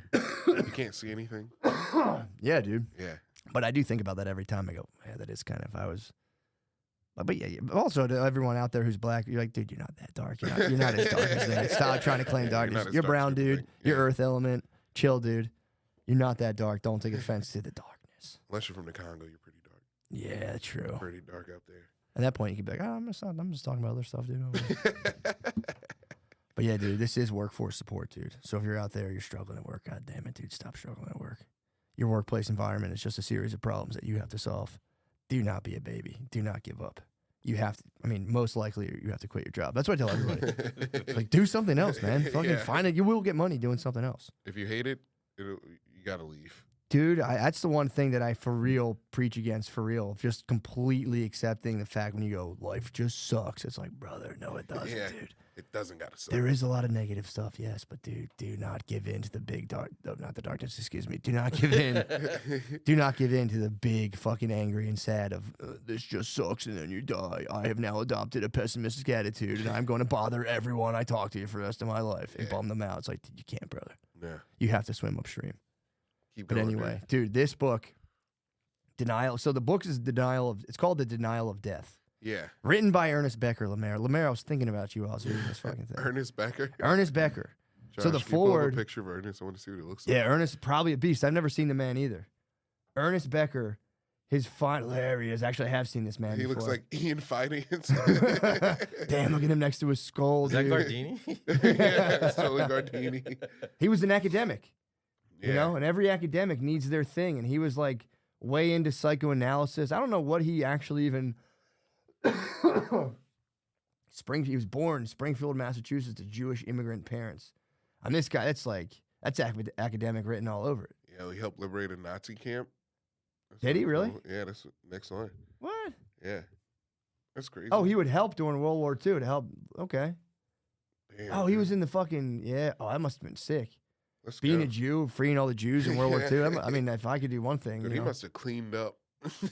Oh yeah. Yeah. Oh, You you imagine? you get that big titted Jew pussy. Oh yeah, dude. He'd be like, yeah, I actually liberated the fucking concentration camps. I'm fucking bragging, dude. Now I'm a fucking.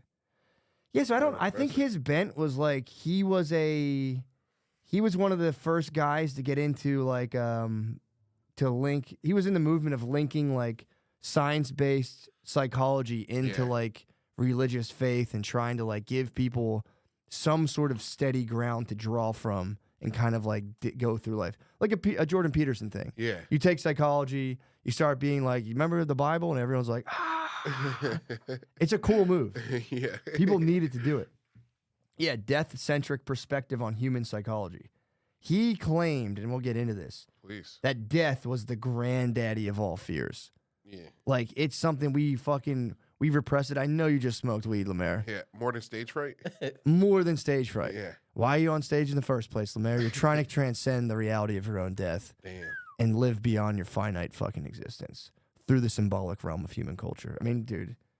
Anyway, dude. This is his thing, not mine. Yeah. I think it's kind of cool. I don't know. But, okay. Sounds pretty fucking cool. He was kind of cool dude. He liberated the fucking Jews from the Nazis. And he died in Canada. Dude, so you know how this is kind of how this guy was a for real death head. Yeah. Because he's right. He wrote this whole book about how we shouldn't be repressing our deaths. Because I'll get into it. But so we start with this guy, he got interviewed. So he wrote the book, The Denial of Death. Yeah. And then he needed a foreword for like the new edition. This guy, Sam Keen, who's another like humanistic kind of like quasi-religious psychology guy, bit of a newer guy. He came to write he was asked to write the new foreword, probably by a publisher, so he could sell his books. But he had to interview the dying Ernest Becker. So he goes, he's like, for the forward. And he calls, his wife's like, dude, he's dying. And he was like, well, I don't want to bother him. And the wife's like, well, hold on, he might be into this. Because it is for the, this is probably the publisher was like, do it, dude, get down there. This is his thing, dude, though, too, right? Like, he loves death. He wrote a big, thick book on death. So, dude, Sam Keen, this is all in the foreword written by Sam Keen. Sam Keen confronts this guy to write a book about death. And he confronts this guy while he's dying. Dude, this guy, Ernest Becker, is such a fucking animal that when Sam Keen walks in, Ernest Becker goes, you are catching me in extremis.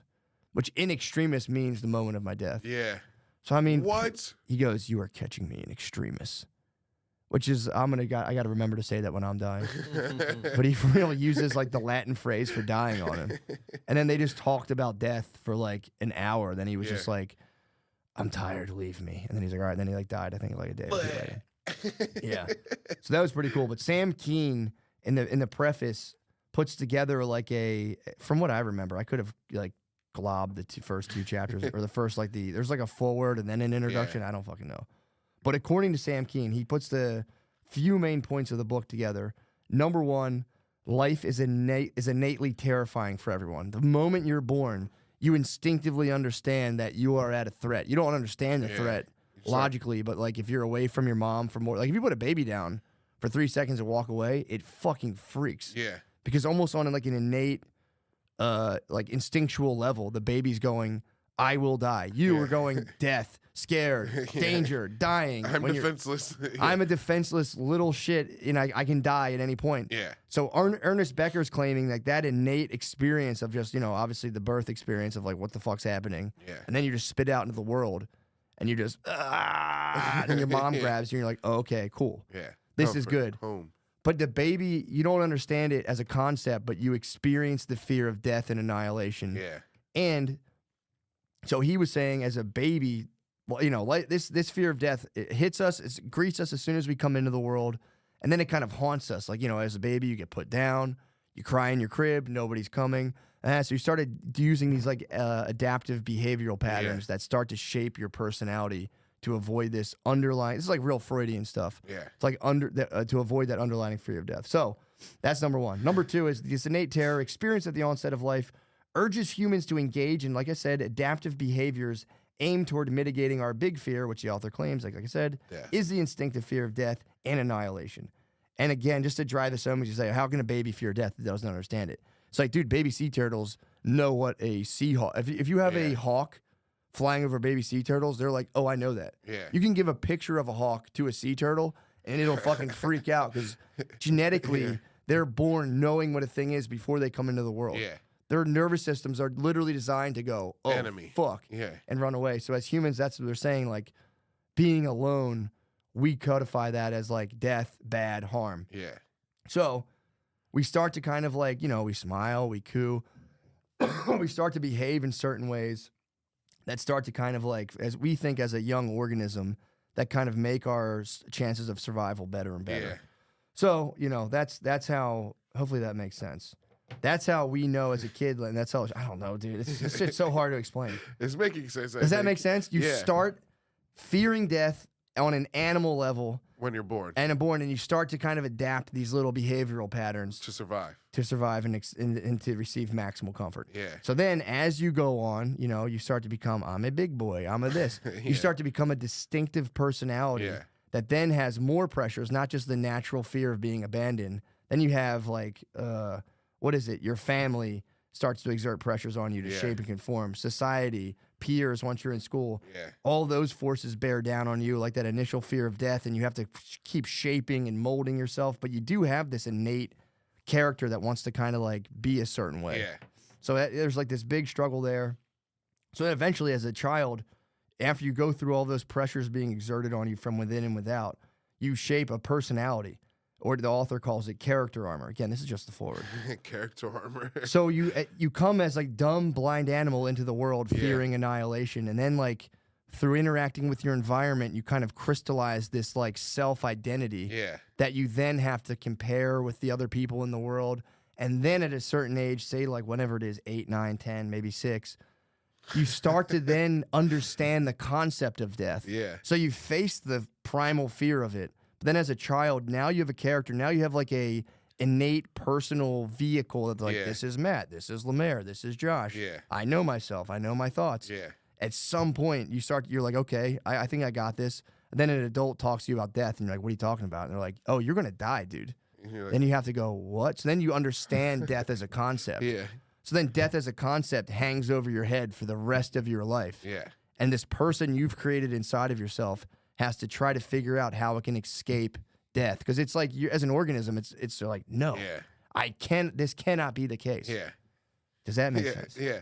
How can I live to die is basically like, So this is the whole point of the book. So he says, what happens is when the young man, young woman, or whatever, I think men are more compelled towards this. What happens is, and this is why we're obsessed with the idea of heroes. Yeah. We go on it, we start to give ourselves pressure to do something that's so sick that our little human construct will live in culture after our biological entity that houses this whole thing perishes. Yeah. So that's kind of like human beings have this pressure, and the pressure you wake up with to be like, fuck, what am I doing with myself? Why am I doing this? Why am I doing anything? This guy claims that you won't be happy until you've perceived that you've reached heroic status in some level, which really is just a way that like your personality gets kind of like etched into history. Yeah. And you'll know like, I will live on in some weird way. So now he's saying that's a lot. Like Becker in this book. Exactly. This was his. So again, so that brings us to point 3. That's kind of convoluted. I'm sorry. It's okay, dude.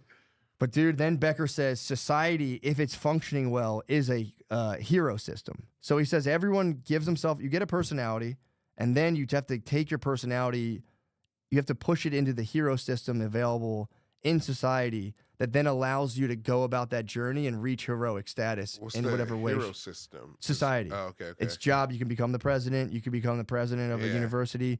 You could simply just be a good father. You have to like, in a culture, you have to give people these value systems that then allow them to feel as if their life has somehow won out over the eventual terrible reality of dying and perishing into just dust.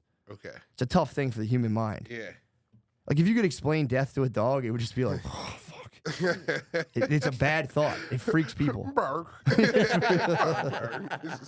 So we have to live with that. And not only that, a society, according to this guy, has to offer people roles through which they can be perceived as heroic in some shape, fashion, or form.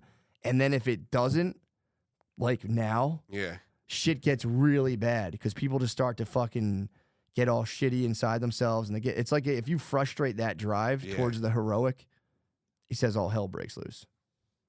Damn, dude. We got a frustrated heroic drive right now. We do. But then he says the author claims that these heroic projects, or the attempt to somehow transcend one's own finite existence, often starts creating problems.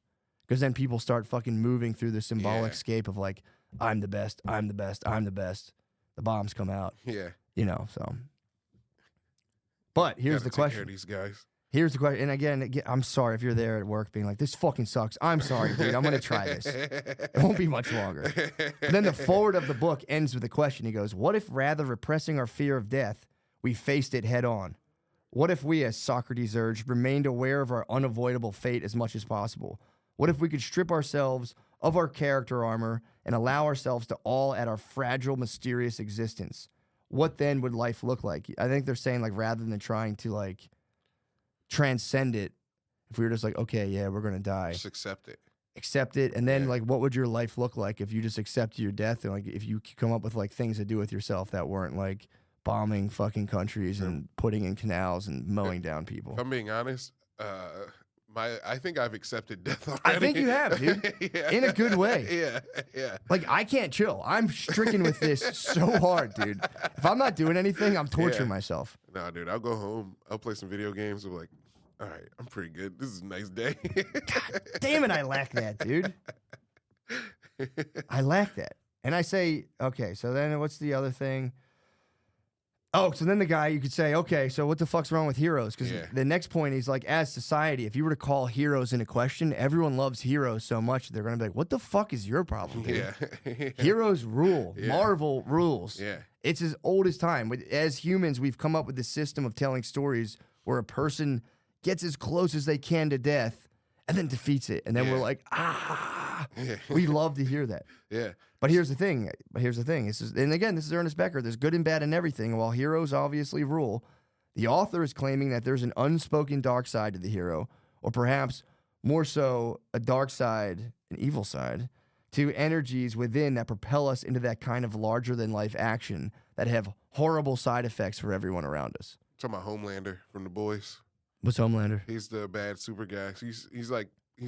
He's bad Superman. He's pretending to be Superman for the people, but behind the scenes, he's fucking evil. Or think about this. It's more of like, I'm thinking more like Elvis, dude. Yeah. You're Elvis. It's like, I'm an icon. I'm larger than life. And your parents or your family is just like, where's my dad? And you're like, oh, not now. I have to fucking fake hump the air for fucking 20,000 people. And that's the thing. It's like all of your material needs are obviously met, but it's like, and I'm obviously not putting Elvis to the stake, but it's like, there's that thing where you're like, I'm not done. Yeah. And then like Jerry Lee Lewis does like Great Balls of Fire, and you're like, I'm nothing now. Yeah. So there's a part of you that's like going Goodness towards gracious, I'm ruined. the unquenchable fucking part of yourself. That's like, dude, it's not enough. Yeah. Oh God. So So I think I got that too, but I don't know how I can like. His Ernest Becker's question is, why do we crave this drive towards heroic of just like, I need to live on? Yeah. Maybe it doesn't affect everybody, but it does affect people, I think, a lot. I think it affects enough people to create a problem. Yeah. And he goes, why do we crave that? And at what cost will we go to satisfy that craving for personal elevation? Lemaire, you were saying, in response to Ernest Becker. What do you say to that? I didn't completely grasp that. Oh, God damn it, dude. I'm fucking falling apart. It's too dense. No, we keep doing it again. Okay, here, I'll give you this. Okay, Okay, so if you're confused about this idea of hero systems and like the hero drive to transcend one's own fear of death, think about this. Take the idea of success. Success is an undeniably major animating force in our culture. 100%. Think about the lengths people go to achieve it. Bonk gang. All that, dude. Just like guys online. Exactly. Yeah. And it's like it's something that like you look at the old like Eastern Hindu cultures. Obviously, not everyone was going for this, but it was like there's been central drives and maybe successes. I mean, in Rome there was glory. You'd be like, I need fucking glory. But if you think about success as the idea, we all understand what it is. Everybody wants it pretty badly. Yeah. I think that's a good starting ground. Success of whatever. So people can make a good argument that this idea of success, you can interchange this with the idea of heroic. It's one of, if not the central principles that organizes our aims and activities. But here's the other thing. If you had to ask yourself, like clearly define it, what is it really?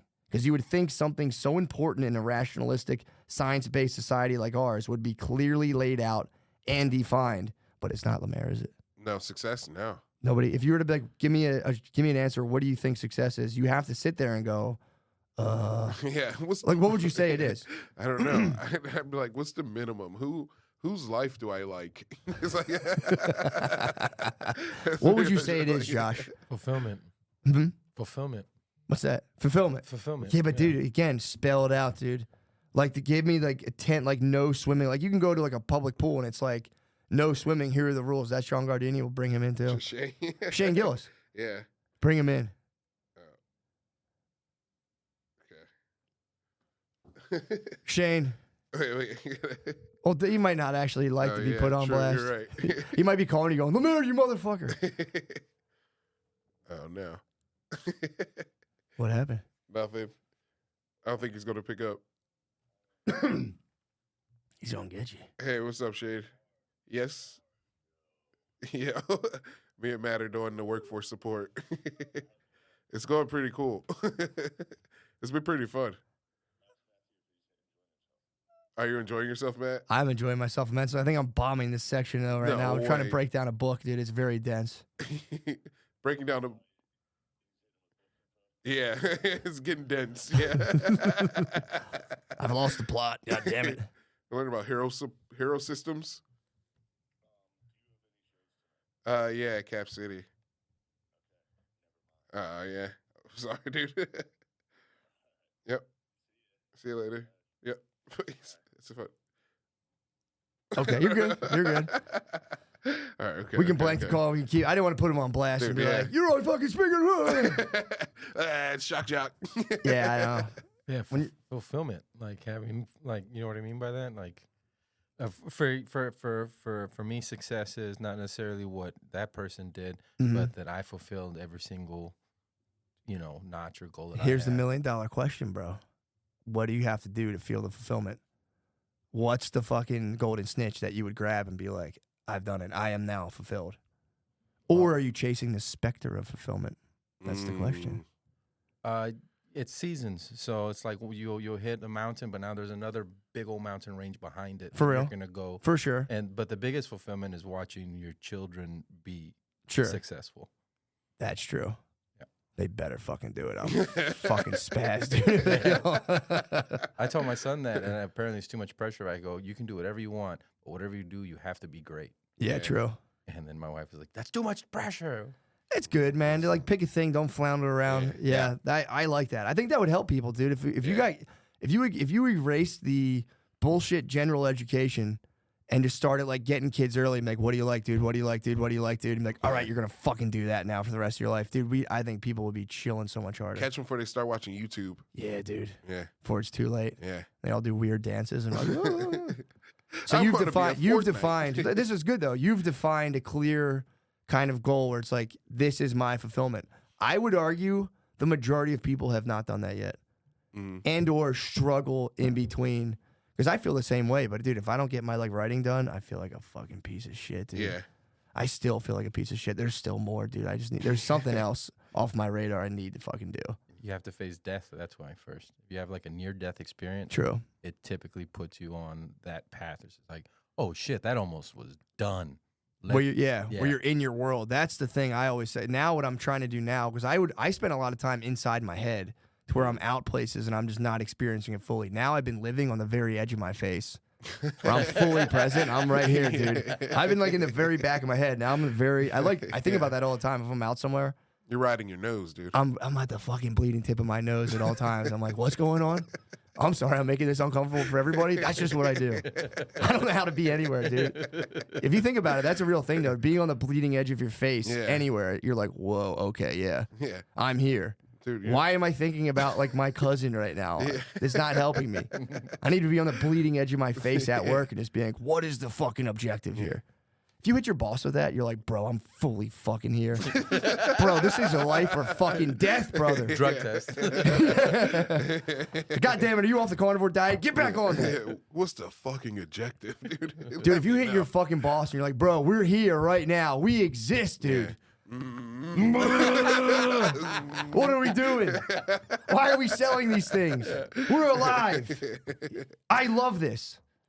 You got to scream, but then you get those dudes doing that in the offices. That's sales meetings where just like, maybe that's good. Yeah. Maybe that's better than like sliding into a cubicle quietly and being like, oh, hello. Yeah. Maybe we should have people jumping up and down in office pants. Yeah, pulling out your sandwich, eating soup. Yeah. In your cubicle. We're alone. fucking here. Yeah, share pizza with the boys. Well, it's a lot of people, though, that work those cubicle jobs that it's just making your work last. That's the part I think is driving people insane. Yeah. Because it's really 10 hours of work, but you have to draw that down to 40 hours so they don't fire your ass. Yeah. And you don't care, dude, if the company sells enough fucking, vitamins or you just don't give a fuck, man. You're like, I don't care. Doesn't affect your bottom line. Well, I mean, yeah, kind of not. I mean, it does. But here's the thing. If they were fucking spreading it around, dude, if these companies got real fast and loose, even if they're like, bro, you don't have to give away the whole pot. But they're like, dude, we had a great week. Yeah. Here's 50 fucking bucks. And you're like, I know it's not going to change, but we just want to give you something, man. Yeah. Here's $50, dude. Go get lunch on us. Dude, hit a happy hour. We killed it this week. If you got everyone involved, it wouldn't take that much. Yeah, no. You just start, exactly, hit a happy hour. I know it's not much, dude. Here's $20, dude. Yeah. We killed it last, and then next week you say, hey, we didn't kill it. You guys kind of sucked. Yeah. We would have given you 20, but then you start being like, fuck, $20, I don't fucking want it. Yeah, I could got 20 But bucks. you could communicate in a way, and it's like, dude, I know this is bullshit. All these jobs got to stop hyping themselves up. Be like, we're a fast-paced, exciting family. It's like, dude, nobody gives a fuck. If they sat you down on a job interview and they're like, yo, dude, this is going to suck. You will be bored as fuck. A lot of people quit. This sucks. I hate this. I can't get my dick hard. Like, let's try to get ourselves out of this situation through the vehicle that's this dumb fucking company that everyone experiences as boring except for the 5 people that own it who are so wealthy and they love this place. Because I will be honest, if you are making hundreds of thousands of dollars off anything, you're like, milk's cool. Yeah, I fucking love raw milk. Yeah, dude, but if you're not, you're like, this sucks and I'm being controlled through this bullshit job. So, okay, so yes, we can define success, but I would argue a lot of people are chasing the state of success, not knowing what it would exactly would be for them. Dude, usually it's a dollar amount. They would say, oh, if I could just make X amount of money and work for myself, I'd be happy. And it's like, that'll wear off, brother. If you don't have a deeper connection that I would say is a relationally, like Josh the Sage, a relationally built objective where it's like my family, my this, my that. Yeah. I do think we're designed to like need to achieve through people and relationships, like for real. Like as animals, you have to like serve relationally. Otherwise, like, dude, if you're like existing as an island, I hate to break it to you, no amount of money will make you feel fulfilled. Yeah. It'll be so cool. You'll get a lot of cool stuff, but there's that ultimate itch that's begging to be scratched, and I think that can only be had through relationship with other human beings. Yeah. Sorry. That's okay, dude. I've learned this the hard way. Yeah. I put a dollar self on my amount on my head, and I was like, there'd be no way I could have problems, brother. If you can't They find still it, exist, dude. if you can't find it with all that money, that's how you end up on islands. Yeah, dude. Yeah. Yeah, man. Or you start going, yeah, this is cool, but then and it's like, dude, I mean, again, obviously, I don't know. Maybe if I had $1 billion, but then at that point, you become Lex Luthor. That's the other problem. Yeah, Elon Musk. You become an island amongst you. Like you can't relate to anybody. Yeah. So that kind of gets tough. But it's like I think in terms of like stepping out in the morning, sipping the coffee, and being like, life is inherently good.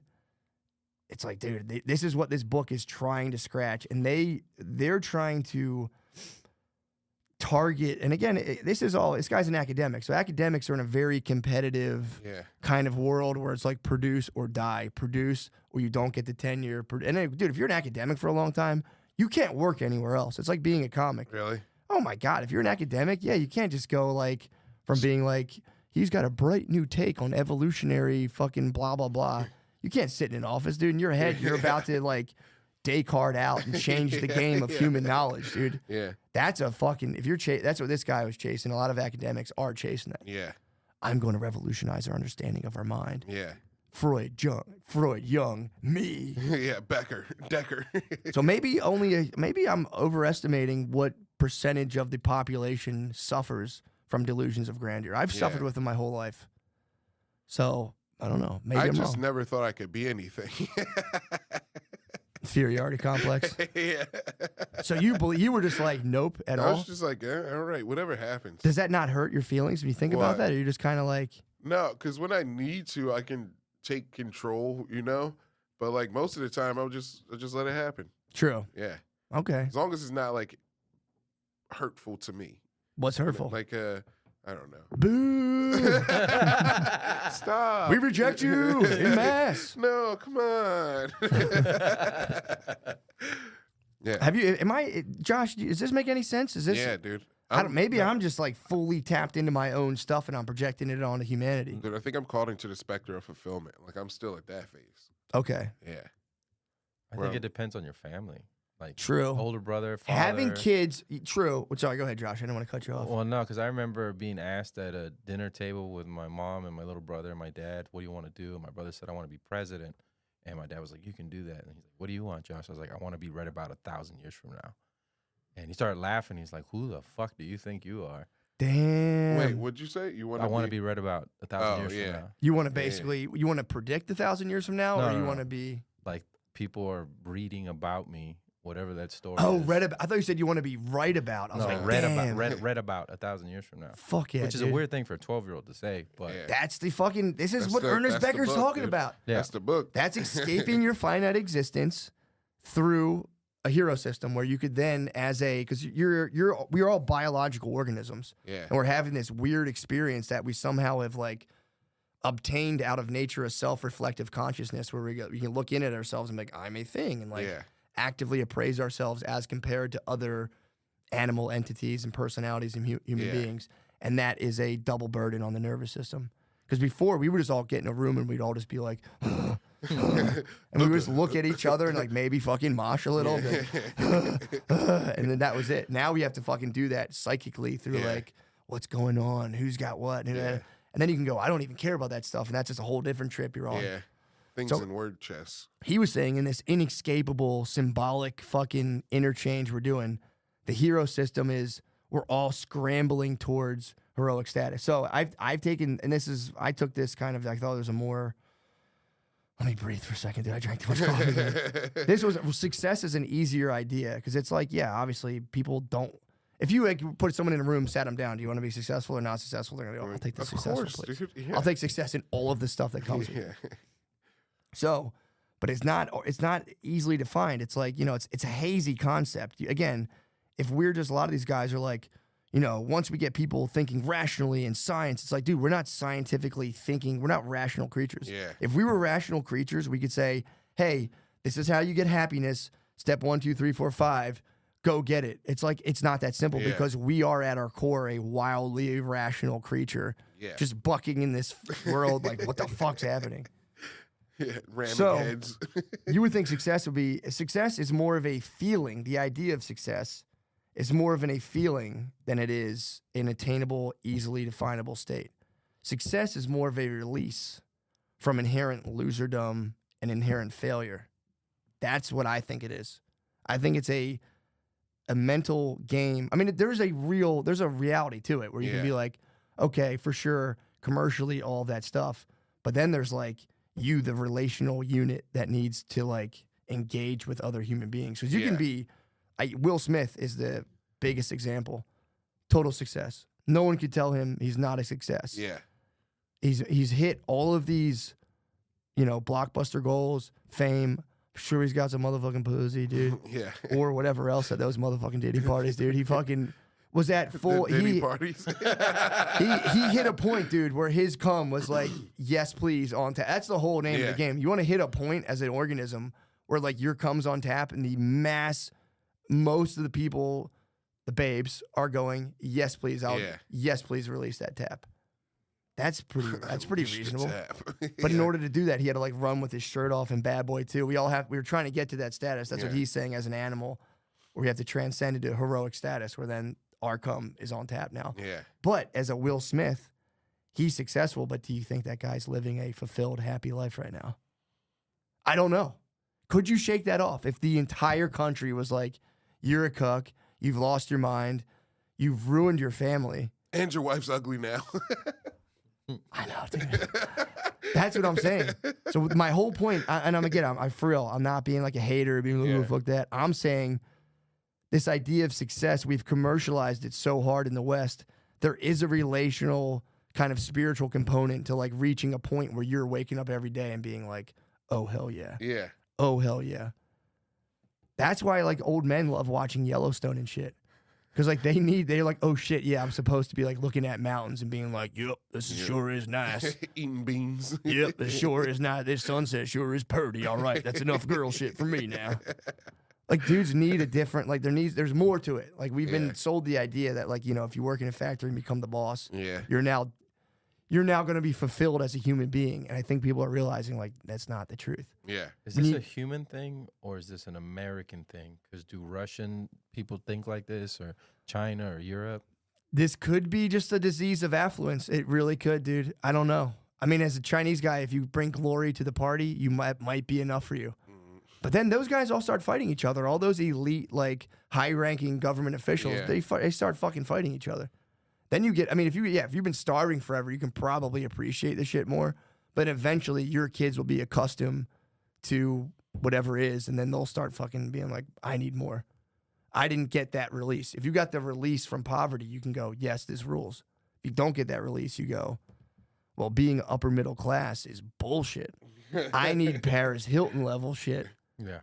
So, and that's what Becker's saying, that you're going to be trying to like, or you're going to be kind of seeking this escape from your ordinary normal self. Unless you have people who can kind of sit you down and be like, bro, you're good.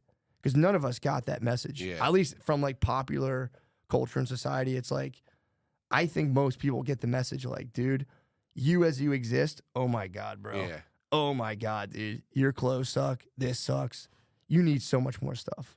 I don't know. Now I'm fucking rambling, dude. I don't know. Nah, dude, I hear you, brother. You're preaching, dude. But success is the promised key that unlocks the doors of our prison, of our unseen and utterly, goddamn it, I think my computer died, utterly meaningless existence, delivering us into the light of a more noble mode of personal experience, that of the hero. That's all I'm trying to say.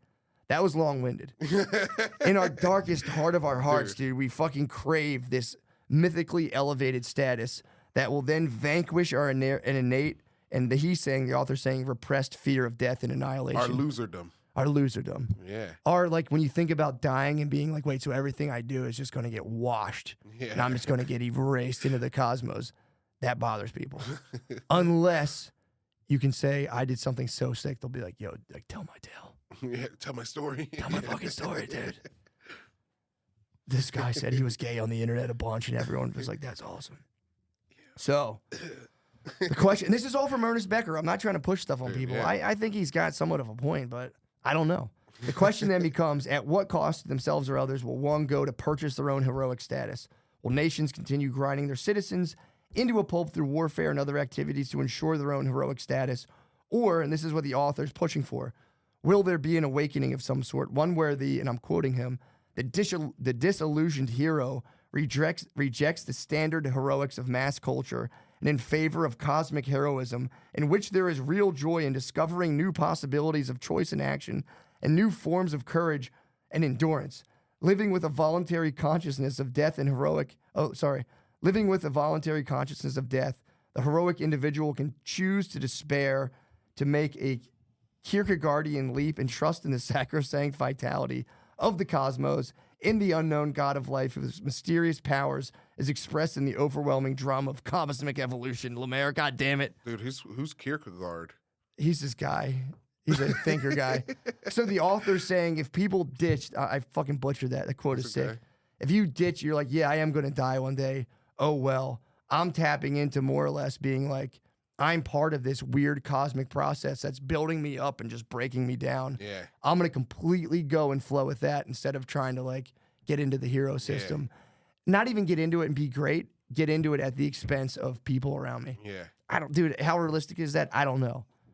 Dude, trusting in the sacrosanct vitality of the God of the cosmos sounds sick. Yeah. This guy was just trying to repackage religion, I think. Yeah.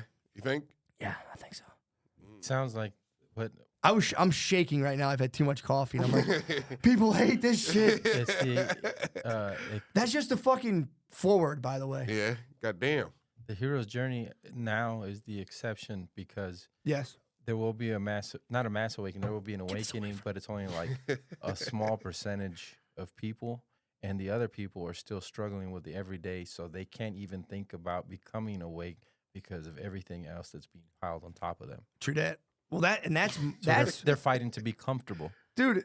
Yes, that's true. You don't have time, which I mean, dude, this is gonna sound like the most elitist shit in the world, but it's like when you have stuff and you're like, damn, dude, if my like whole world was just like getting shit together and like gathering like resources, it's like obviously it sucks, and obviously this if I'm saying this from a position of not having to do that, there's part of me that goes, that would be sick, dude. I'd like to not worry about bullshit. Yeah. So worrying about bullshit fucking sucks, dude. Yeah. And if you have nothing to do, it's like all you do is you're just like, oh my God, dude, this fucking sucks.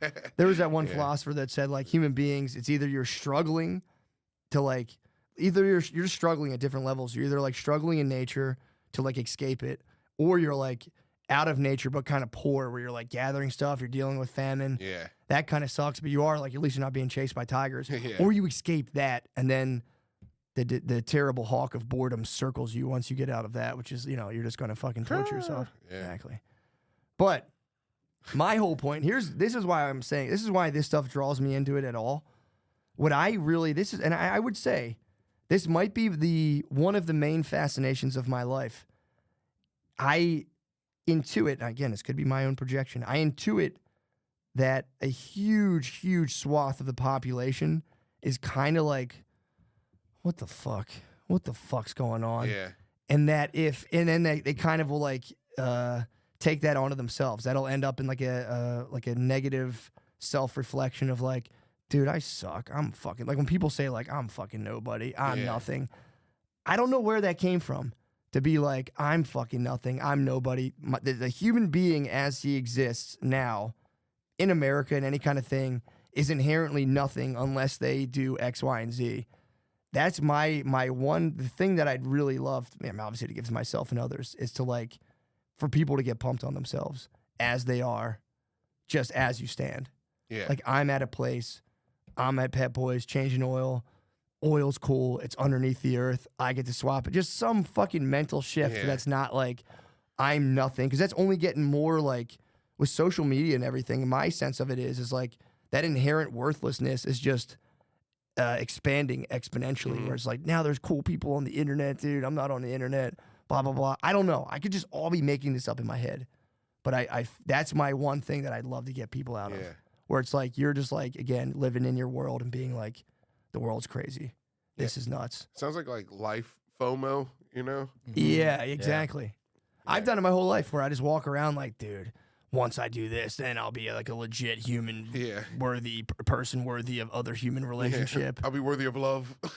Exactly. Yeah. That's what I'm saying, bro. I'm like, dude, that's why this book calls me into it, where I'm kind of like, that's a cool idea of like, if you could somehow vanquish, but that's the other thing too. Like, you should like try to do something so sick. Like, that hero system thing's not bad. I don't want to, it's cool to be like, I'm going to do something so sick. I'm gonna put as much of myself into a thing and try to come up with at least one thing that's as sick as I possibly can do. Yeah. I think everyone should do that. Yeah. He's saying where it gets into this like disgusting battle of people just being like, that does happen online too.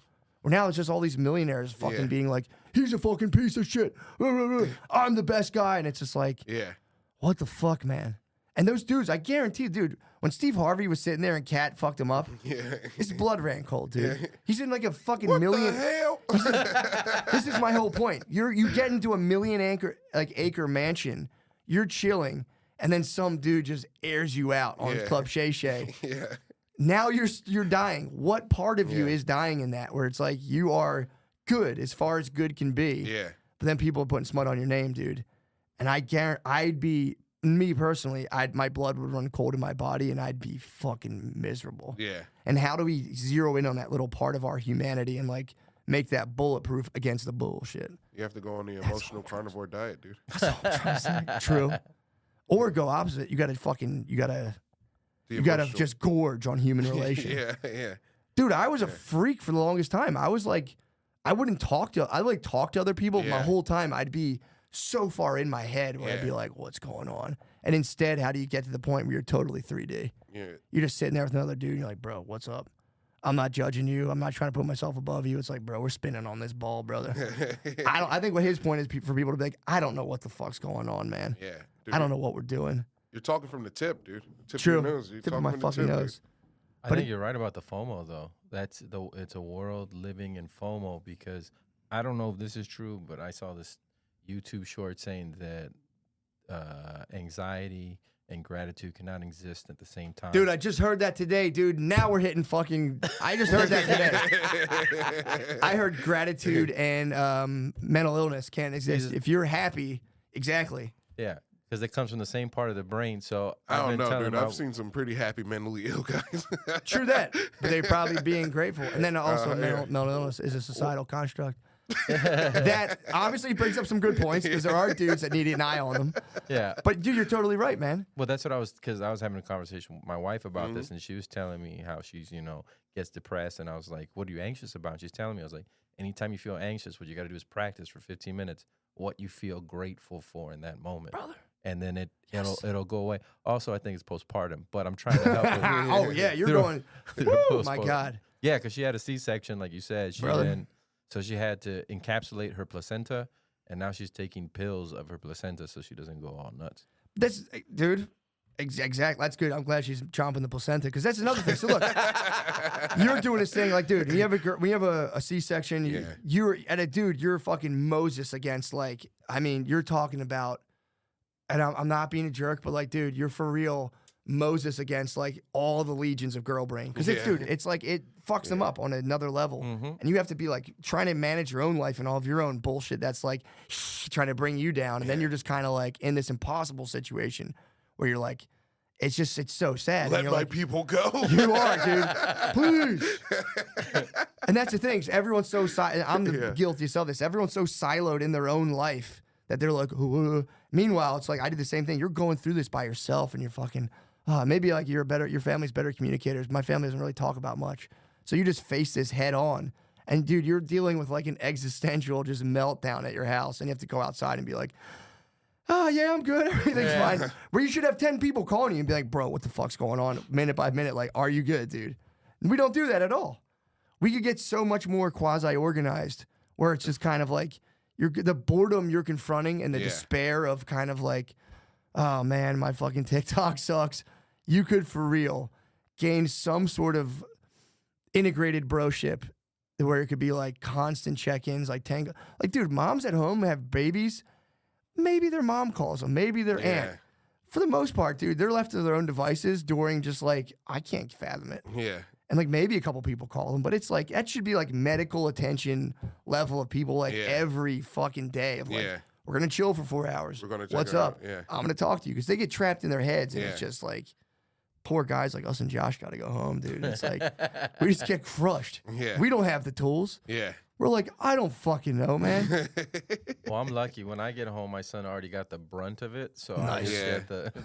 And so he actually said, "I'm depressed," and I go, "You're 11. You can't be depressed." Shut up, dude. But you're right, dude. And it sounds cliche. It sounds like hot girl Instagram. But dude, if you're grateful, you're for real putting on a helmet against the bullshit. Sounds like hot girl Instagram. It is hot girl. Be like, dude, if you're grateful, you can't be sad. And it's like, it's true though, dude. If you simply think about, the cool shit you do have, which is a lot, dude. It's a ton. I mean, dude, if you want to talk, I could sit here and be like, fucking trust fund, baby, all this shit, and it's like, fuck that, dude. If you're alive now in America, evolutionary. I hate to break it to you, bro. You're an evolutionary trust fund, baby. Damn. Oh, you don't have to chase animals, dude. Must be nice. Oh, I'm sorry. It's a fucking it for real is, dude. That's beautiful. But then you could say, bro, I want to chase animals. But yeah, go ahead. Go get me one animal right now, dude. It's so hard. It is really hard to catch an animal. So even if you're like, fuck that, dude, I'm poor in America, it's like, yeah, dude, but like, you hit the evolutionary lottery. Yeah, but man, it you circles still back. When you're really rich, what do? You go out in the woods and you kill big animals for fun. Yeah, dude. So Yeah. It's true. Back to You go right back. Yeah, it takes you right back. And you know, is it nice killing them on your own like 1,000-acre plot? There's probably something cool in that. I can't wait to take a giraffe's head. Oh yeah. Oh yeah. That's what I'm trying to attack. That's the fucking like little eye in Sauron. That's my whole point right now. I think I figured out is to try to find that within myself and fucking fill that in, and then just try to be like, brother. It's hard though, dude. It's an ancient fucking task. But I think it's so necessary. When I talk to people about it, they go, dude, what the fuck are you talking about? And I go, all right, dude, I don't know, man. I'll stop talking. I'm just trying to figure out my hero system. Again, it's like then you get into Ernest Becker's weird world where it's like, are you transcending the hero system or are you just fucking changing the game? Damn. You know what I mean? And maybe it's not a bad thing. To change the game? Maybe if you're conscious, and dude, this is the one thing that like is going up. This is what bugged me out. Time we might not even talk to anyone. I'm sorry, guys. We'll do it next time, man. But here is this is how he defends himself. So okay, and I'll stop banging on about this. But then in chapter 1, I think it's chapter 1. So he begins claiming that the idea of heroism, or you can say like, here's the thing, like it's not even just heroism. It's like, why would that guy? Who was that? We hit chapter 1, dude. Yeah, I skipped the intro. It was bullshit. It was just him comparing like Otto Rank to Freud and all these people, and I was like, bro, nobody knows what you're talking about. But who's that guy, Martin Shkreli or something? Shkreli, yeah. You could say he's on a AIDS heroic journey. We can look at that one and be like, piece of shit, fuck you. Yeah. But he's saying that guy is being cutthroat as he is. That's basically baked into us. So he goes, the reason that heroism has been mostly skipped over by the critical eye of science, like we said, it's because the idea of being a hero gets us all so pumped up that no one ever thought to really look at it. Like, dude, is there like when Captain America breaks 1,000 cars, dude, to like save the city, like whose cars are they and how does that affect their lives? So insurance, hopefully. So the author posits that again, maybe this idea of heroism, and this is like weird stuff. Like people could be like, oh, fuck you. You really do have to be sitting in a tower to like think about this stuff. He says maybe this idea of heroics actually springs out of our innate organismic narcissism. And what do you think? Now, what is that, dude?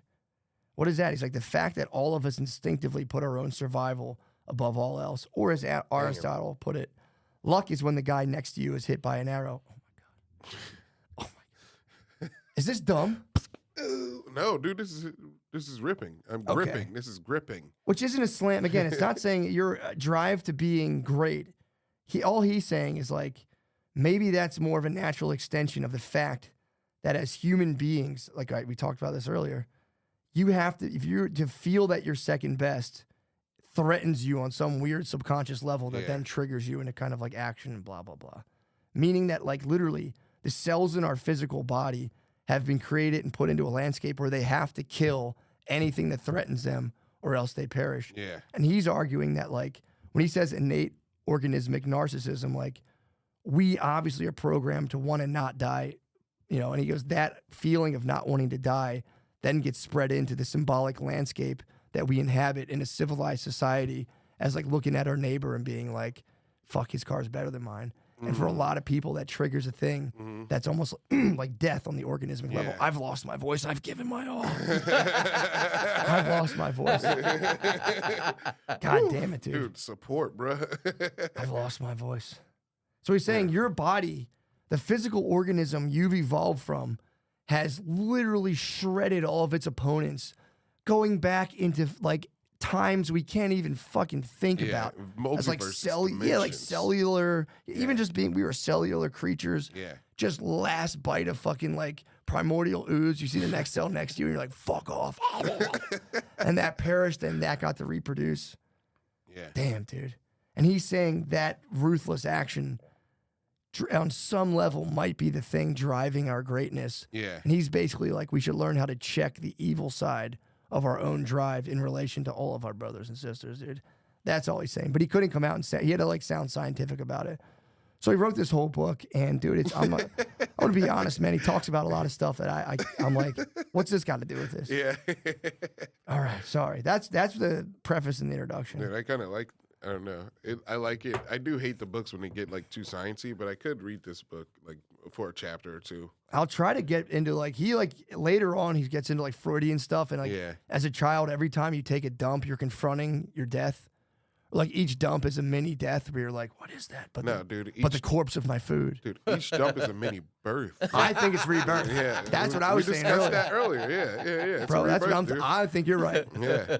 You are. It's a rebirth. Yeah. You are the phoenix that rose from the nasty pile, dude. I go on again to munch.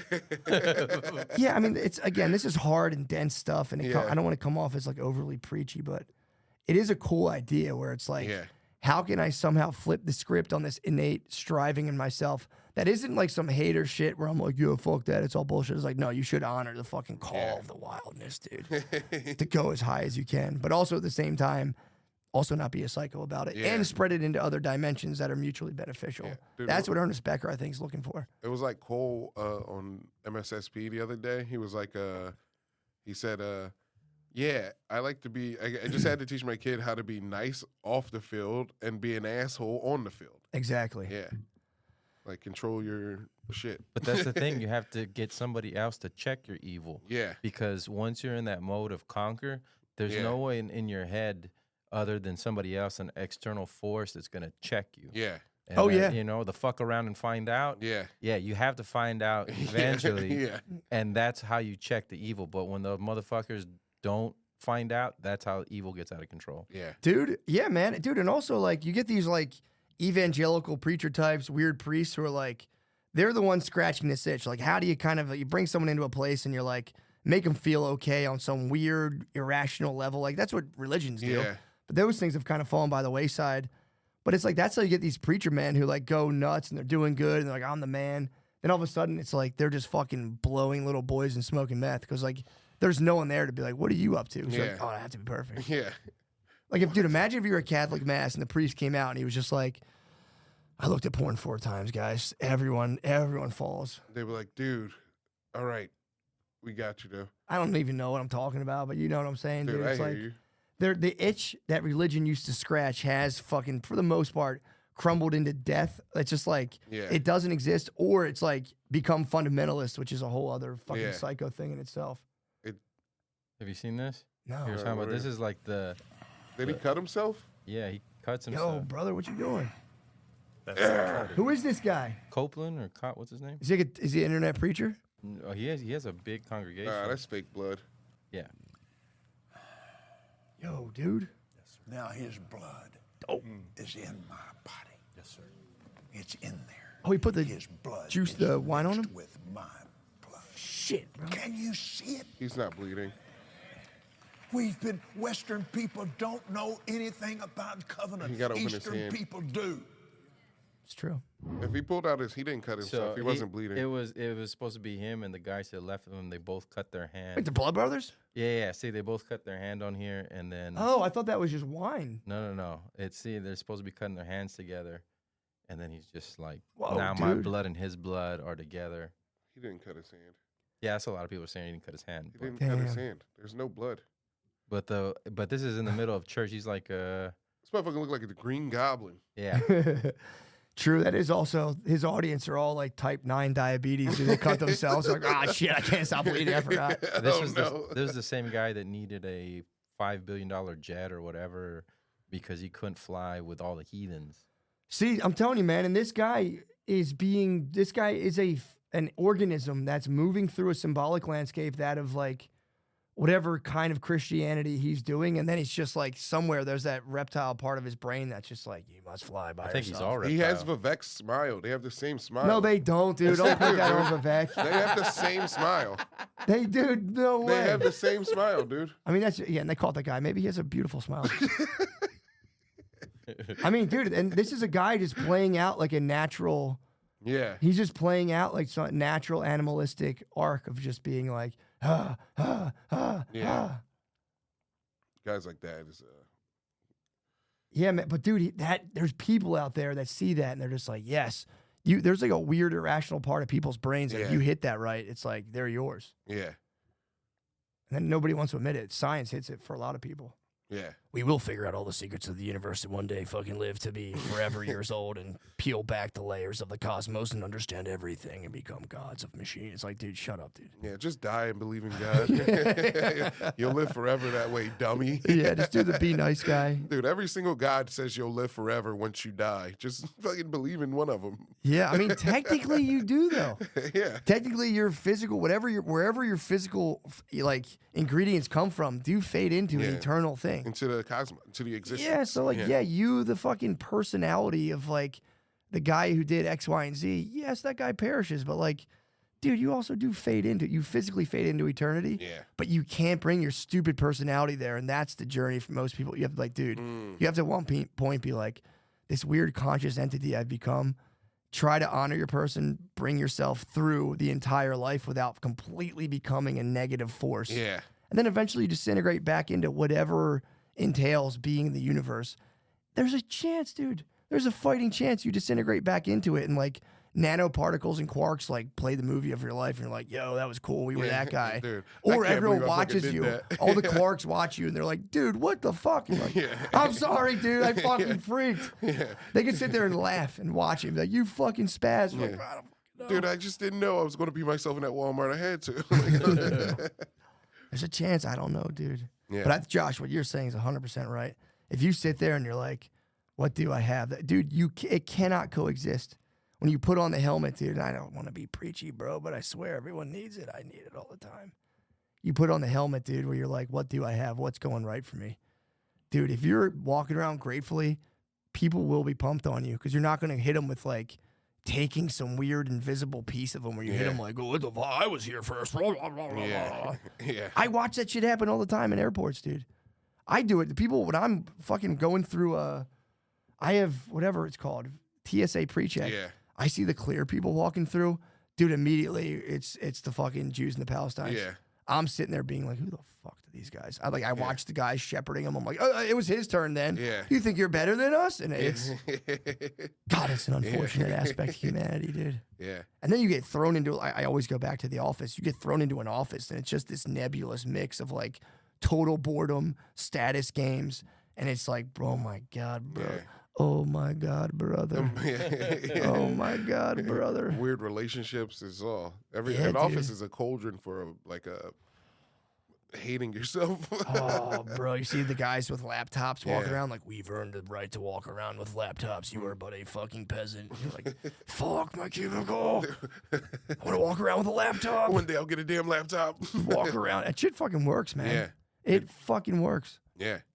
So the author's saying, what if we could wake up to our own innate organismic narcissistic drive towards self-expansion and somehow channel that into like something that's semi-productive for ourselves and where we're from? Again, I don't know, man. That's what he's saying. It's like, that's not a bad idea. The rest of the book, I'm telling you, he goes into like Kierkegaard was this guy in like maybe the 1700s who like just was like, he was like a religious badass where he bucked against the conventional religious stuff, and he's like, fuck that, and he like went through all this stuff, and eventually he ended up being like, dude, the universe is what it is, and I will one day fade into it. He was basically like, you have to, it's called the Kierkegaardian leap. He's like, you just have to take that one leap of faith into that we're living in a conscious somehow cosmos. He's like, that's at the root of mental health. He's like, if you don't do that, and this was his thing, he was like, you will perish. Jung said the same thing. He was like, all of his patients that like somehow passed, because you got to go through like midlife. That's a crisis for most people. Yeah. He's like, all of my patients who like saw some sort of like meaning to the cosmos, whether it be like religious, whatever, some kind of order, weren't in like a scrambling, dark, incoherent cosmos. He was like, 100% of the people who could conceive themselves as part of a thing that they were somehow interacting with as life totally, if that makes sense. Yeah. The people who failed to do that, he goes, never got out of their mental illnesses. Mm-hmm. He's like 100%. I don't know. I don't want to put it, if you're like a avowed atheist, I don't want to put smut on your name. So you're saying the people who realized that they were in like a unified cosmos became less mentally ill. Yes. Okay. And it's like, dude, that's the people. And again, I'm not like being a proponent of any organized religion, but the statistics are they live like 7 years longer on average. So you got to think like, what is the thing they're tapping into? And you can tap into that without like wearing a weird clothes and like trampoline fucking your cousin or whatever. But like, or buckles. Yeah, you don't need buckles either. Don't need buckles. You don't need the longest sideburns and tunnels, dude. But there is like the juice of all of that is like not getting lost in your thoughts of like, your own organismic dark. Sorry, it's okay. It's okay. Your own organismic, totally voidish, total black, space black, not black people black. Not getting lost in the sauce of your organismic strivings, and then just being like having some sense of the cosmos at whole. Yeah. And being like, how can you trust the sacrosanct vitality of the cosmos that has birthed you out of God knows what? And instead of spazzing about the animal programming, being like, bro, I'm woke on my animal programming. I'm gonna try to figure out a sicker, higher purpose. Right from this bullshit fucking job I'm at, dude. Saying, this job is just a fucking test, dude. And just fully facing the boredom, fully facing this frustration and going, it's all me, Jack. Yeah. I can't be blaming motherfucking WEF, Jack. I can't blame the WHO. I have to somehow navigate the symbolic landscape in a way where I just go, stand before the cosmos itself in my unique circumstances. Yeah. That's all I'm trying to say. Do you think, no longer shall I blame China? Do you think that I'll be sorry, Josh, I want to cut you off. I will be honest, and I'm being total transparency. Having a lot of money does help.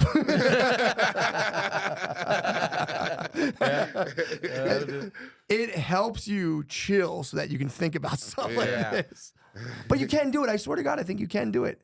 There are people who do it. Yeah. And it's just like, dude, it's great. Like those old ladies, man. Like, dude, I would be at... Oh, sorry, Josh, I cut you off. Go ahead, brother. I can't. No, I was just saying that a lot of those people, do they also simultaneously cut themselves off from, like, love? Because it seems like a lot of times if you don't believe that, I'm not saying you have to believe in religion to know love, but a lot of times the people that I know, especially comedians, they are also lacking that. Everything's just fuck everything, fuck everyone. And it's like that there's just this hole that they can't fill. Well, then this is what I suffered from, I think, to an extent, where I thought, like, if I achieved at a certain level, I think that's a lot of the draw for, like monumental, like when people like just want to have, a lot of people are like, I'd like to just have a good business and have like, that's where I think I'm like, when people hear me talk to like, bro, what the fuck are you talking about? Like, if I just had like a nice family, should I be happy? And I'm like, all right, bro, maybe I'm sick. Yeah. But it's like, there's another level of it where it's like, I'd like to achieve at a certain level to which then I could dictate relationships and just custom fit everyone. This sounds like really lizard brain psychotic stuff. But I think it's like, I think the reason a lot of fame is so attractive is because it's like fame and success and all that stuff. Is because it's like people have an automatically like positive reaction to you. Yeah. Which is like, dude, that's a fantastic thing to have. To walk around the world and have the majority of people be like, I like you, and like freak out. Yeah. I mean, from like, that hits you from a deep animal level too. But then it could come from a serious sense of personal lack where it's like, dude, I just want like, I want to be in total control where I don't have to be in like an interchange of like give and take. Yeah. Because relationships give and take. Yeah. But you can achieve in a certain level where you get to just be like, look, this is what I do. This is what I do. bend around my will. Does that make sense? Yeah, Yeah, you dude, want this your Vince sperm on McMahon, tap. literally. And That's it's not like being like mean about it, because I think the reality of it is once you actually, it's like a dream, but then if you achieve any gradient of that, you're like, oh, this is just like amplifying. Everything gets amplified. Anxiety goes up 10,000%. And then you get kind of like, who are the, you know? dude, Vince McMahon literally does that. Like everybody who works for him is his action figure. Like he's playing with them. He's like paying for them to go do his little things. You know what I mean? Yeah. That's what you're talking about, I think. Oh, you're saying he gets to control the. I'm talking about in more personal No, relationships. I'm saying him that way. He does that in his life too, where like if you don't move around the way he wants you to move, he's going to get rid of you. Oh, exactly. Yeah, he has total control. Exactly, and that's what I think becomes. You know, you're like, well, fuck. If I've been somehow defected to where I don't know how to enter into like normal relationship, my only other option is like dominate relationally through kind of what this guy's saying, dude. The prospect of like fame and fortune hangs over, I think, ordinary people's consciousness like heaven, basically. Yeah. It is like our heaven state where it's like you then transcend into this other realm of existence. And that's my one driving fucking impetus is to try to like take that thing and just bring heaven down to fucking earth. And like, guys, it's a fucking illusion. Yeah. I mean, obviously, again, I'm not lying. Having a ton of money is sick. Try to get a bunch of money. Sick. But it's also like, if you get into that, like, never end, if it's not about like grabbing a couple bucks and like securing your future, if it's just kind of like, I think that's like Aryan propaganda, you know, like doing that in a non-Aryan way. But like for real, like getting set, that's a cool thing to material gather resources. But I'm saying getting lost in the sauce of that, like as a symbolic organism, like there's that part of your identity that floats through People magazine and all of that shit, and like Twitter, and being like, what even am I? It's like, bro, you gotta fucking bring that thing back right back down to yourself and say, brother, we're about to eat lunch today. How cool is that? I don't know. I don't want to get too preachy, but that is my overall mission, to try to figure that out. Dude, that's crazy. I was just thinking about lunch. That's fucking crazy. Sorry, guys. I never got to the phone calls. I was rambling like a dumbass. Hopefully that's not preachy or weird, but I truly believe at my core there's a mass epidemic of everyone just spinning out on some level. And that, I think that's a major, it's not like, I'm not like villainizing it. No. But that is a thing where you Yeah, it does feel like a thing, dude. Yeah. Dude, I watch people on planes walk past first class and they'll have like a reaction. They'll be like, oh, you're in first class. If I'd known that when I was, and they like have to process it because it triggers something in them where they're kind of like, okay, all right. And they have to go, and because like on an organismic level, they have to be like, they pass through that and they go, I'm over here with this. And it's like, yeah, that stuff's fucking bullshit. Dude, I've been in first class. Although the leg like room's twice. nice. The leg room is nice. It's pretty nice. I was in first class with you, and if I can, like, they look at me weird. They're like, "Are you sure this is your seat, sir?" Dude, the airlines, I swear to God, they are, because Brittany's black, and dude, if I'm not near her when she goes through the priority thing, they like, man, this is, and she, every time she has to be like, oh, I'm here, and they're, oh, we're so sorry. Yeah. But they like try to block her every time. And I'm like 10 feet behind with all the bags, and every time I'm like, Jesus Christ, not again. They for real like, whoa. Yeah. I'm supposed to be here. It's so funny, dude. Yeah. And I just laugh because it's funny because she gets to like bulldoze through and be like, I am priority. Blah, blah, blah. I'm like, ha. You guys walked into my black lady booby trap. But that's what I'm saying. There's a part of people that could define themselves by sitting in a chair 10 feet behind the other chair. And it's like, yeah, dude, the leg room's nice, man. The unlimited water's cool. But like, it's nothing to get yourself into a tizzy about. It's like, you know, I don't know. It's nice. I'm not denying this and acting like it doesn't exist. It's like, bro, if you want to ball and do cool stuff, ball out. Yeah.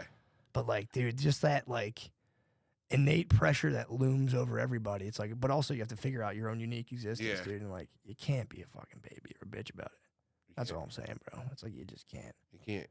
Because I could be a baby. I could fucking, dude, but people would fucking, there's a ton of people like, oh, that would be awesome, man. You have a bunch of money or this and that. And it's like, yeah, it fucking rules. But dude, I was fucking spinning myself out the whole time. Before then? Oh, dude, up till recently, man. Default negative programming was just ripping, dude. It was just like, DNP. bullshit, bro. The DMP was running, man. I had to be like, no more, dude. So, Get either it way. together. Yeah, dude. No DNP, dude. Let's go. That's all, dude. I don't know. Hopefully people like this. If you don't, I'm sorry. I'm going to do this once a month. Just skip it. I'm going to try to do the workforce support once a month, dude. Just get in the motherfucking ears, bro. Yeah. So I'd be having a lot of thoughts. Yeah. The boys need some support, dude. Just something, man. It's mostly for myself. Excuse me. Yeah. Not to be cliched, but it's like I like to talk about this kind of stuff. Yeah. I feel this stuff bubbles in me. When I don't talk about it, I just go, oh, fuck. And I just get weirder and weirder. I'm like, well, I can't contain this all. So, I got to get it out. That's my mission of workforce support, dude. Just something, dude. Yeah.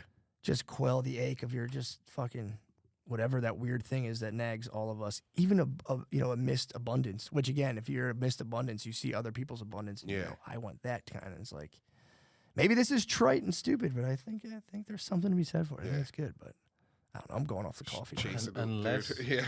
Unless you have a huge dick, then all this goes out the window. You pass first class, you're like, I don't give a fuck. I got a huge dick. True. True. But then as a huge dick, you're gonna want to be the boss the most. Imagine listening to some guy. You have a huge dick, and some guy's like, and then tomorrow you're gonna be here. You're like, dude, I have a huge dick. You can't tell me what to do. I would be crazy. If I had a humongous dick, I have problems with authority now. If I had a huge dick, I'd be like, fuck, yeah, right, dude. It'd be so hard to listen to everybody. That's how LBJ would win arguments. Like, he had that one where he's like, why do you think you can do this as president? And he asked all the women to leave the room, and then he pulled out his dick, and he's like, that's why.